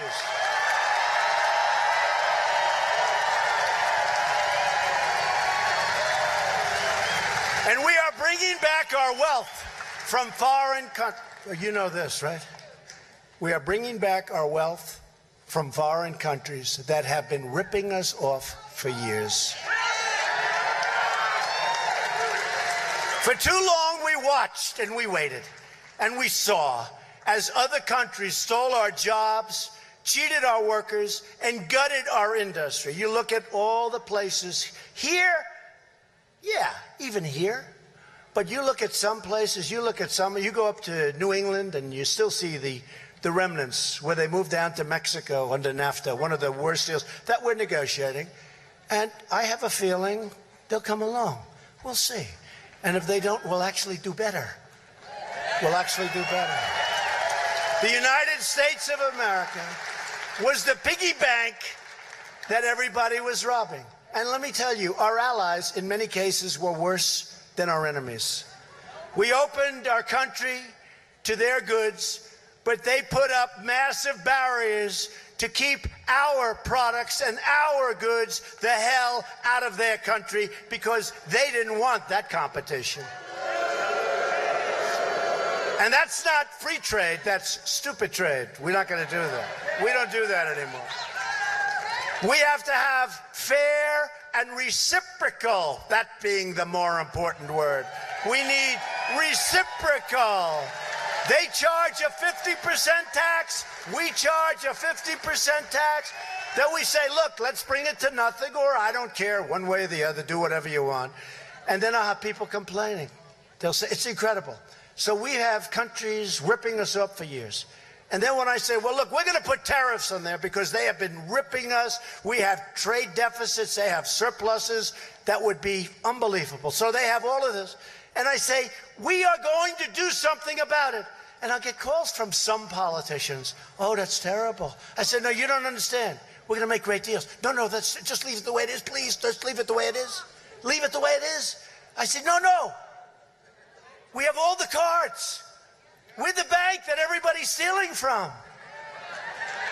You saw with China, $50 billion, and another $200 billion, frankly, is waiting. Nobody's ever seen this before. Because China, and I have great respect for President Xi and for China. You have to respect him, you have to admire him. Now they'll say, Donald Trump loves China. Loves China more than he loves the United States. These people. But so you have to be careful what you say. Because if I say that, I do. I respect China and I respect President Xi. But they've been killing us. $507 billion in trade deficits last year. 507. Who the hell can lose 500? Then you want to do something about it, you get attacked. Oh, that's not nice. That's not free trade. The war was lost on trade many years ago. You know, when they were saying, not a free trader, I said, no, the war was lost. But now we're going to win it. And because we have all the cards. But it's always helpful when you don't have the little ones sniping at your heels. Because it's easier to negotiate when you have support. You don't have some senator that was forced out of office because he didn't like me saying bad things like, oh, we shouldn't be doing that against China. We shouldn't be doing that against so-and-so. We are in such a great position. Other countries are calling us. Do you know that if we knock down the trade deficit, right, the trade deficit by just a little bit, 25%, and we can do that easily. That's easy. If we do that, we pick up 1 point in GDP. Does anybody know that? That's $3 trillion, and that's 10 million jobs. That's just 25%. We pick up 1 point. And speaking of GDP, Remember when I'd say it's going to go to 3% pretty quickly and all of this? Well, now the Atlanta Fed just predicted 4.8%. Now, who knows? Who knows? Who knows? Who knows?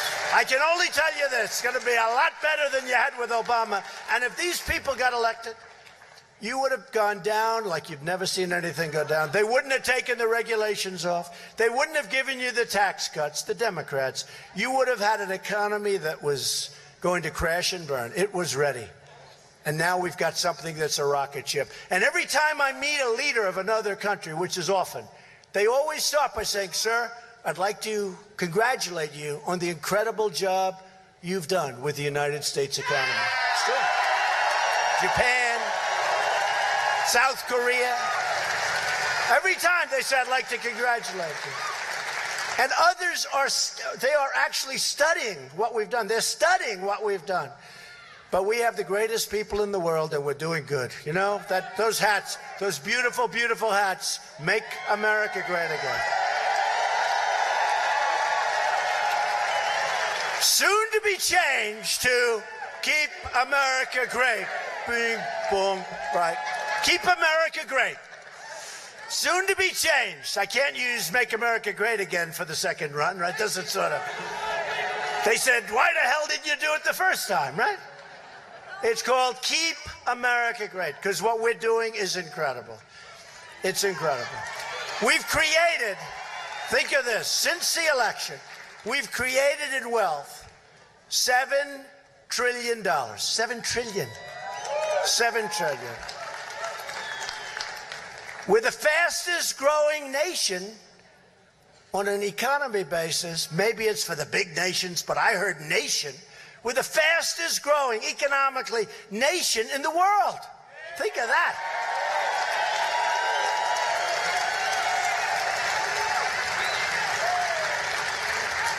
I add the big nation because they're probably back. I don't know. Maybe it said big nation. Whatever it is, we're doing really well. But we're one of the fastest, and I think we're actually the fastest growing, and we are certainly growing our military and growing our power and our strength. And we're taking care of our vets more than anybody's ever taken care of our vets.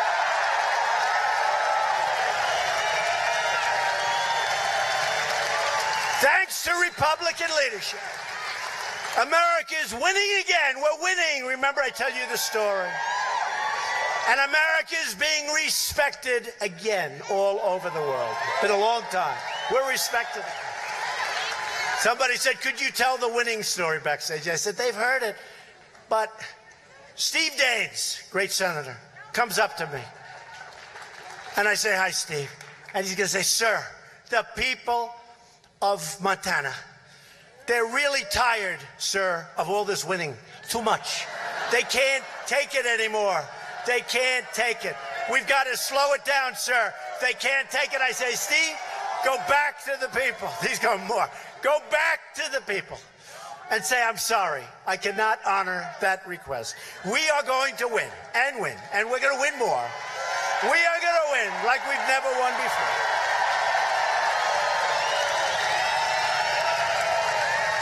Like we've never won before.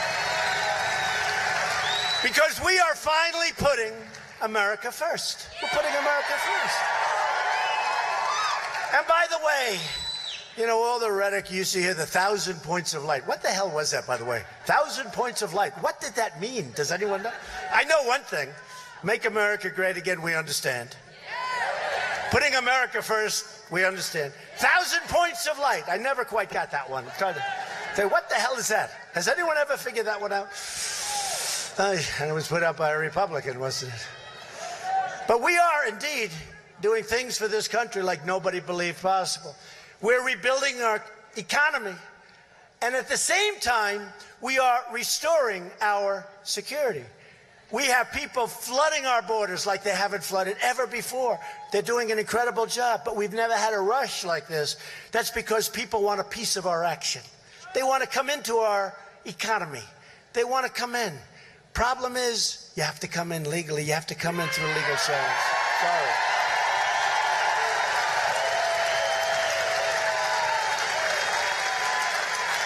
All of that money that we've secured for our military, all of that, I've directed the Pentagon to begin a process of creating a sixth branch of the United States Armed Forces called the Space Force.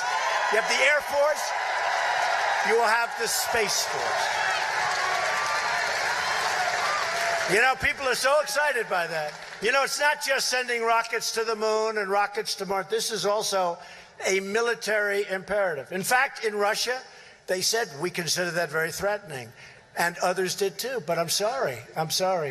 And you know, if it's a part of the Air Force is going to focus sort of on the Air Force. We need a separate branch, and we're working on that. It's called the Space Force, which is very exciting. And people love it. People love it. They get it and they love it. We passed a landmark VA accountability law that everybody said could not be passed. I won't blame the unions and I won't blame civil service, but let's assume they had a little blame. Everyone said couldn't be passed, has not been able to be passed for 45 years, and we just got it passed, VA accountability. So now you can fire people when they don't do a job. We can fire people when they don't do a job. You're fired. You get them the hell out. They're not taking care of our vets. We fire them. They're out of there. Boom. They're out of there. And the other thing that we just passed a few weeks ago, and you've heard me talk about this, I always said, you know, our greatest people, they're the greatest people, the vets. They protected us. Some of them have suffered greatly. And we weren't taking proper care of them. They were waiting in line for 12 days. How about anybody in this audience, go to the doctor, say, I'm sorry, I can't see you for 12 days. Even if you have like a bad cold, you have something. People were going in with nothing much, and they were coming out 6 months later. They can't see a doctor. They were coming out with a terminal illness that could have been corrected easily. And I said, why aren't we just sending people that have to wait for these long periods, just send them across the street to a local doctor? Right? Get taken care of. And we pay the bill. And everybody said, we've been trying to get that passed for 40 years. I got it passed 3 weeks ago. Okay? I'm good at getting things passed.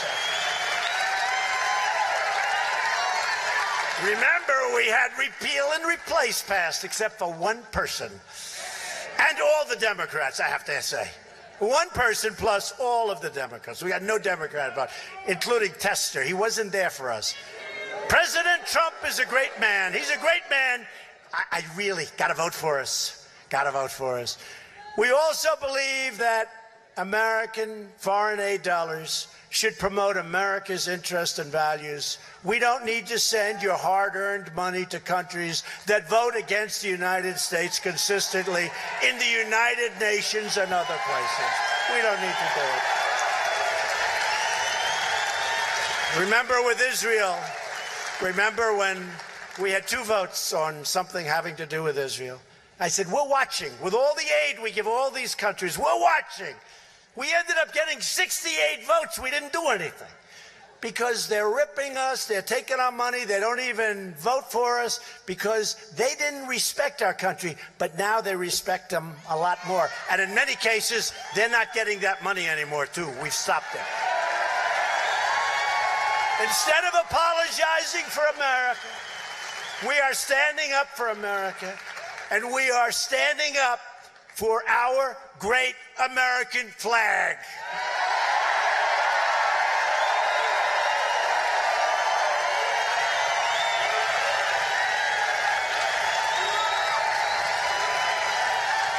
Hey, how about the NFL? Look, I don't want to cause controversy. You're right, USA is right.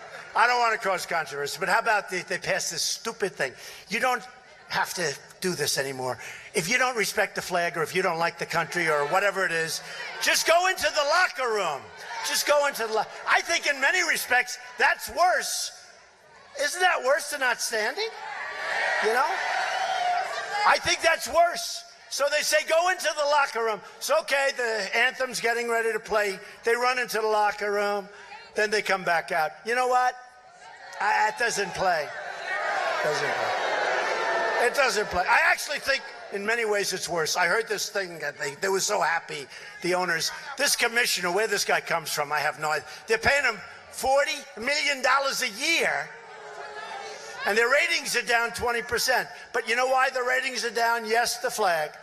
But they're also down because people find politics, in other words, hitting Trump, incorrectly, but hitting Trump, they find that to be much tougher, meaner, and more interesting than watching a football game. They actually do. And they're watching the cable networks instead of watching football. They're down 20% since this whole thing started with the flag and the anthem. Washington tried to change us, but instead we are actually changing Washington. We've had a big impact. And now we need Matt Rosendale in the Senate to continue our fight to drain the swamp. We're going to get it done. We need to work every day from now until the election for your family, for your community, your country, for your Constitution. And this November, I need you to get your friends, get your colleagues, get your neighbors, and get your ass out to vote. Is that okay? Get your ass out to vote.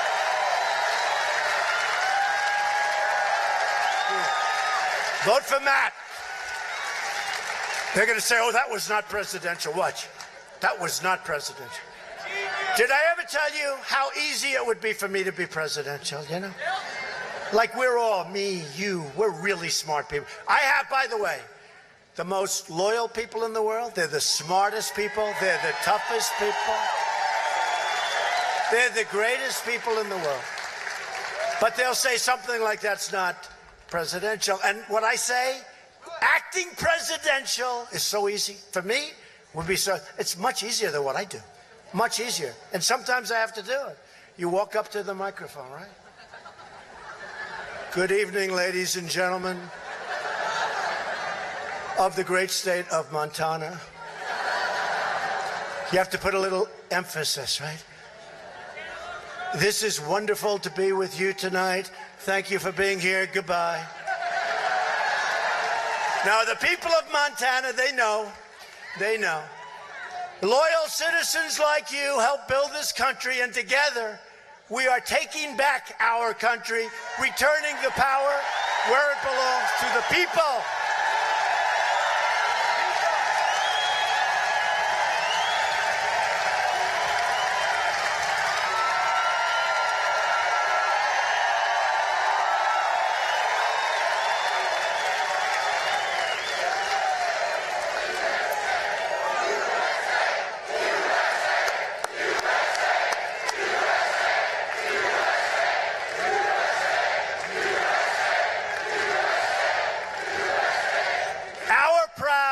American ancestors crossed oceans, scaled mountains, defeated empires, and built the modern world with their own two hands. They were brilliant. This state, the state of Montana, was forged by incredible pioneer men and women who braved the cold and tamed the wilderness to build a beautiful life right out here in the open. And I did look at those skies. You know, I heard so much about your skies. I heard so much about your skies. I wrote in, I looked at those skies. Not seeing pollution is a wonderful thing. Right? Those are beautiful skies. These Montana pioneers were tough. And they were strong, and they were brilliant. They didn't have a lot of money. They didn't have a lot of luxury. But they had faith, they had heart, they had grit, and they had each other. They had each other. And above all else, they loved their families, they loved their country, and they loved their God.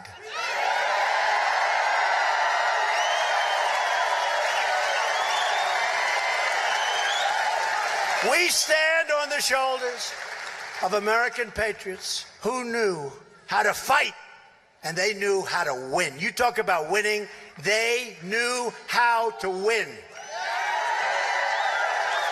And with your help, your voice, and your vote, we are going to keep on fighting, and we are going to keep on winning. And the truth is, you will never, ever get tired of winning. Never. We won't back down. We won't give in. And we will never, ever surrender. We will never, ever quit. We go forward to victory.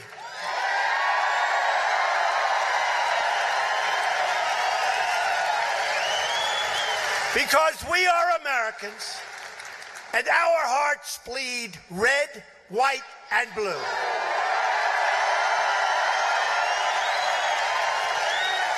We are one people, we are one family, and we are one glorious nation under God. And together, we will make America wealthy again. Soon, we will make America strong again.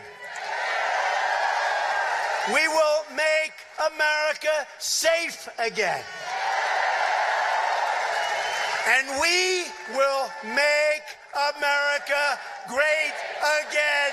Thank you, Montana. Thank you.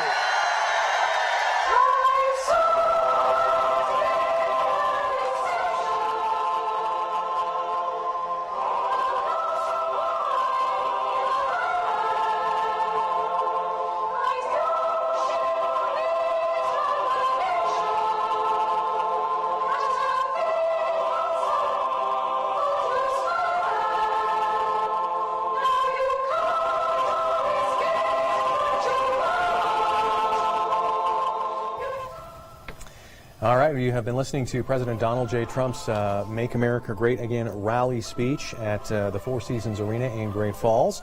And talked for, we think, just a little over an hour, about an hour, 7 minutes. And during that time, he took a lot of shots at Jon Tester, which what we anticipated he would do, as this was a rally speech for Tester's November opponent, Republican U.S. Senate candidate Matt Rosendale.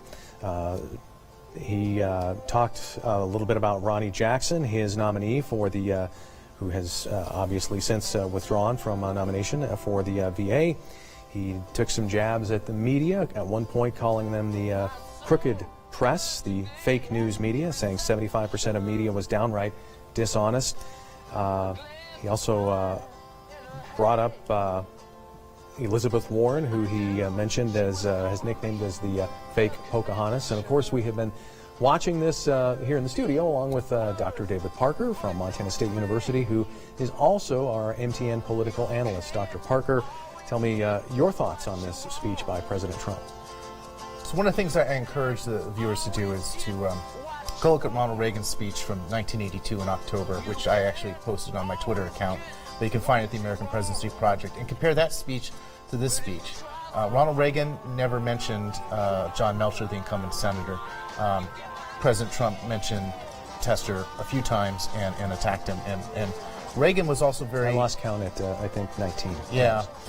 Reagan was very pointed and very careful and very directive, and this speech was all over the place. But what was interesting about this speech, and the reason why I go back to this Reagan speech is important, is that there was actually very little talk about Rosendale. And you go back to the 1982 speech, Reagan comes in, look, this is my package, here's some spending cuts that I want to do, I want to rein in what the Democrats have been doing for over 40 years, and here's this guy, Larry Williams, is going to help me, and talks a lot about Larry Williams' story. There's almost none of that here. And in fact, a lot of discussion was about Hillary Clinton and the fact that he won Wisconsin, which he said no president has done since Eisenhower, which is not true. Reagan did it in 1984. So it was a very strange speech. It was all over the place. It didn't exhibit discipline. Now, on the other hand, that's Donald Trump. I mean, that's what I think got him elected to some extent, because he's not conventional. In fact, he even made fun of the notion of being presidential in this speech. Mm-hmm. But I'll tell you, I have never seen anything quite like this. And certainly in comparison to Ronald Reagan, very different approach. He certainly did rile up the crowd, which obviously was a very partisan Donald Trump crowd. So that obviously was to be expected. So, Shannon Newth and Mike Dennison also were in the arena tonight for the speech, and we are going to toss to them now. Shannon, Mike, tell us what you take away from this speech. Shannon Newth here alongside state political reporter Mike Dennison as President Trump just wrapped up his speech here at the Four Seasons Arena. We heard a mix of him talking about accomplishments, things that are coming up within the next week, and we heard him talk about Jon Tester and Matt Rosendale. Mike Dennison, what are your takeaways from some of this, especially the parts where he talks specifically about Jon Tester? Well, as we talked about before the show, this is a campaign rally. That's certainly the way it started out. We had him talk a lot about Tester and how he hadn't supported the president. In fact, he's saying, how did this guy even get elected? And about the votes he's taken. And he also went after him over Ronnie Jackson, the VA secretary. A lot of things we've seen and expected. And after that, we kind of heard the usual Trump speech where he's kind of going through his accomplishments and talking about making America great again. That was basically the theme of the speech, I think, after he got through the original political opening for the campaign rally. And we've heard at recent rallies that Trump has been to, campaign rallies in the recent weeks. He's talked about reform for veterans care. He's talked about Ronnie Jackson. Those are points that he's touched on in the last couple of weeks. He did spend the majority of his time at the beginning of the speech talking about the upcoming contest between Rosendale and Tester. He told people here that a vote for Tester would be a vote for Nancy Pelosi. He told people that Tester does not have Montana's interests, that Tester does something else when he gets back to Washington, D.C. What were your responses to his claims about Tester? Well, I think Tester's done a pretty good job of answering a lot of these criticisms that he's been hearing for the last several months. He's going to continue to do that. Kind of what struck me about this speech is that after he got through kind of the political attacks, he talked a lot about the economy. He talked a lot about the borders, open borders, and how Democrats are for open borders, and the Democrats support crime. Democrats are against the military and against law enforcement. I think this is the theme we're going to see a lot in this year's elections and looking ahead to the 2020 elections as well. It gave us a preview of what to expect. Now, it's going to be a campaign that is very aggressive and goes after the Democrats for all the things he talked about tonight. Okay, and again, he was here campaigning for Matt Rosendale, who is taking on incumbent Senator Jon Tester this November. Still very, very loud in here. People are filing out right now. We see people holding up signs still as they're leaving in front of the cameras. So it's been an eventful evening here at the Four Seasons Arena. The president talking for about an hour and a half. We'll send it back to you, Tim. All right, thanks a lot, Shannon. Thanks a lot, Mike. Joined by David Parker, Dr. David Parker, MTN political analyst. And it was interesting. This was a rally supposedly a rally for Matt Rosendale and against Jon Tester, although the president brought up some of Tester's legislation that he sponsored. Yeah, so what's interesting is, of course, today we saw in the newspapers around the state, we saw a list of bills that Jon Tester had signed by the president. And after these attacks on Tester, the president went on and talked about his administration, and then he took credit for these veterans bills, the VA Mission Act, the VA Accountability Act. Those were Jon Tester's bills. So it was weird in a rally where he's supposed to be getting, excitement about Matt Rosendale, and he's saying that Jon Tester's not keeping Montana's interests at heart. The president takes credit for two of Jon Tester's bills. So that was also a little odd as well. All right. Margaret DeMarco with MTN has been at the Four Seasons today. She has been out in the parking lot of the Four Seasons Arena, and we are going to send it out to Maggie now, who is standing by with at least one President Trump supporter. Maggie? Where about 12,000 people came out, and Ernie from Conrad was one of the lucky few to make it inside. Ernie, how long did you wait to get inside? Oh, about 4 hours. How crazy was it to be in there and hearing the president speak? Well, it was great. People were just being wild, crazy. What was the atmosphere kind of like for the viewers at home who didn't see this? Well, it was a great rally. Everybody was excited and having a... You want to refer back to that was your favorite part? Oh, I guess I liked them all. I know one person said that he was a huge jokester. Do you agree with that? Yeah, I think I do, yeah. And you've never seen a president before, correct? Why is this the first time that you're coming out to see a president? Well, I've never had the opportunity before, and the opportunity came up. I thought I'd better do it. Once in a lifetime deal, maybe. And like I said, about 12,000 people came out. How crazy is it that you actually made it inside? Well, I'm sure glad I made it inside after that long wait, and it was great. I was happy to be in there. Well, this is Ernie from Conrad. He made it inside. I'll send it back to you, Tim. Thanks a lot, Margaret, and thanks a lot, Ernie, for patiently enduring the heat and going to the Trump rally. Earlier, Jonathan Ambarian, we tried to go to him earlier. We had some problems, but we did get a chance, Jonathan did get a chance to talk to some protesters who were at the rally today. Let's hear from Jonathan. Here at Montana's Expo Park, there was a protest area set aside outside Four Seasons Arena for people who wanted to show their opposition during President Trump's visit. The protesters raising issues like their concern about what they call hateful rhetoric coming from the president. There are also many people here supporting Senator Jon Tester for re-election. Probably about 200, or maybe a few more people here at the height of the day. Things have calmed down a little bit, although a few minutes ago, as people who weren't able to get into the rally were leaving, there were a couple of heated words exchanged between some of the protesters and some of the Trump supporters. But overall, organizers say things have gone peacefully here today, and they're relatively happy with how it all went down.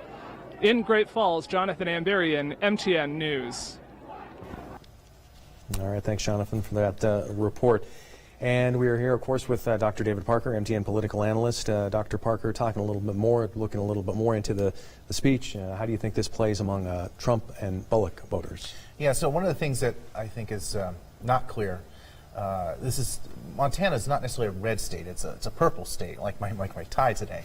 And you have a number of independents, who switch to Republicans and Democrats. And the key here, Trump-Bullock voters. I mean, in 2016, Trump wins, but so does Steve Bullock.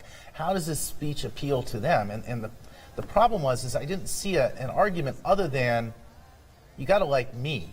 Now, I suppose if you like him and his style, then you're going to be excited about Donald Trump, and you're maybe not going to vote for Jon Tester. But the argument was all over the map. It wasn't clear. It wasn't laser focused. And I think, especially among independent voters who tend to not pay as much attention to politics, you got to get their attention, and you got to make it direct. And I'm not sure it was there. It was kind of a speech that was moving all over the place.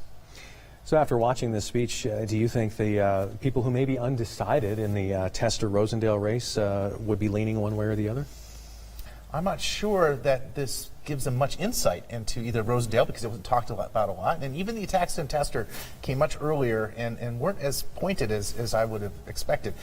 I suppose if I were to do this rally, I would have blasted Jon Tester, talked about how awesome Matt Rosendale is, and left it at that. But then again, I'm not president of the United States. All right, you're taking a live look outside of the Four Seasons Arena now, where the motorcade is now making its way back to the Montana Air National Guard, where President Trump will board Air Force One and then will depart and will take off for Newark, New Jersey for his next stop on his agenda. About, as Maggie said, there was about 12,000 people on hand today, and about 6,600 were able to get inside the arena. President Trump talked about that. He apologized to the people who were outside who couldn't get in to the arena today. So any closing thoughts, Dr. Parker, on today's political rally? The biggest question I have here is, will President Trump come back to Montana when it gets closer to the election? And the other question I have here is, in the upcoming weeks, when we start seeing some polls in the Senate race, where are we going to see Jon Tester and versus Matt Rosendale, and to see if this has any effect. Right now, the earlier polls have shown, I think, that Tester has been in the lead in that race. We'll see if this changes anything. It's interesting for a sitting president to come to Montana. Do you think Jon Tester would bring any big-name Democratic supporters to campaign on his behalf? I can't imagine that he would. I mean, remember here, the key here for Jon Tester to win re-election is he has to win his base. I think the Democratic base is definitely energized and with him. He's got to win independents. They have to break for him. And he might have to win some Republican votes. I'm not sure bringing a bunch of Democratic speakers into the state is terribly helpful for him at this particular point. All right. Well, that I believe, I don't know if we had, here there's a shot of the inside the arena. It's emptying out quickly, but they need to get it cleared out. And all of our press people will be exiting the arena as well. Again, we have this, we will have President Trump's speech on our website for you to watch in its entirety later on this evening. Of course, we're going to be continuing to cover this in our 10 o'clock news and online as well. We're going to wrap things up now. We want to thank Dr. David Parker for joining us, making the trip from Bozeman, from Montana State University today, and thanks for all the analysis. And again, will be very interesting here in the next few months as we get closer. You know, I enjoy coming to Great Falls. It's good to be here in the studio again. All right. And I'd like to thank all the people who helped make this possible, Eric Gaylord, James Rafferty, and of course all the people with MTN for all their hard and dedicated work. And that is going to wrap it up. I believe for some of you, we'll be going to a very shortened version of your 5:30 news after a short break.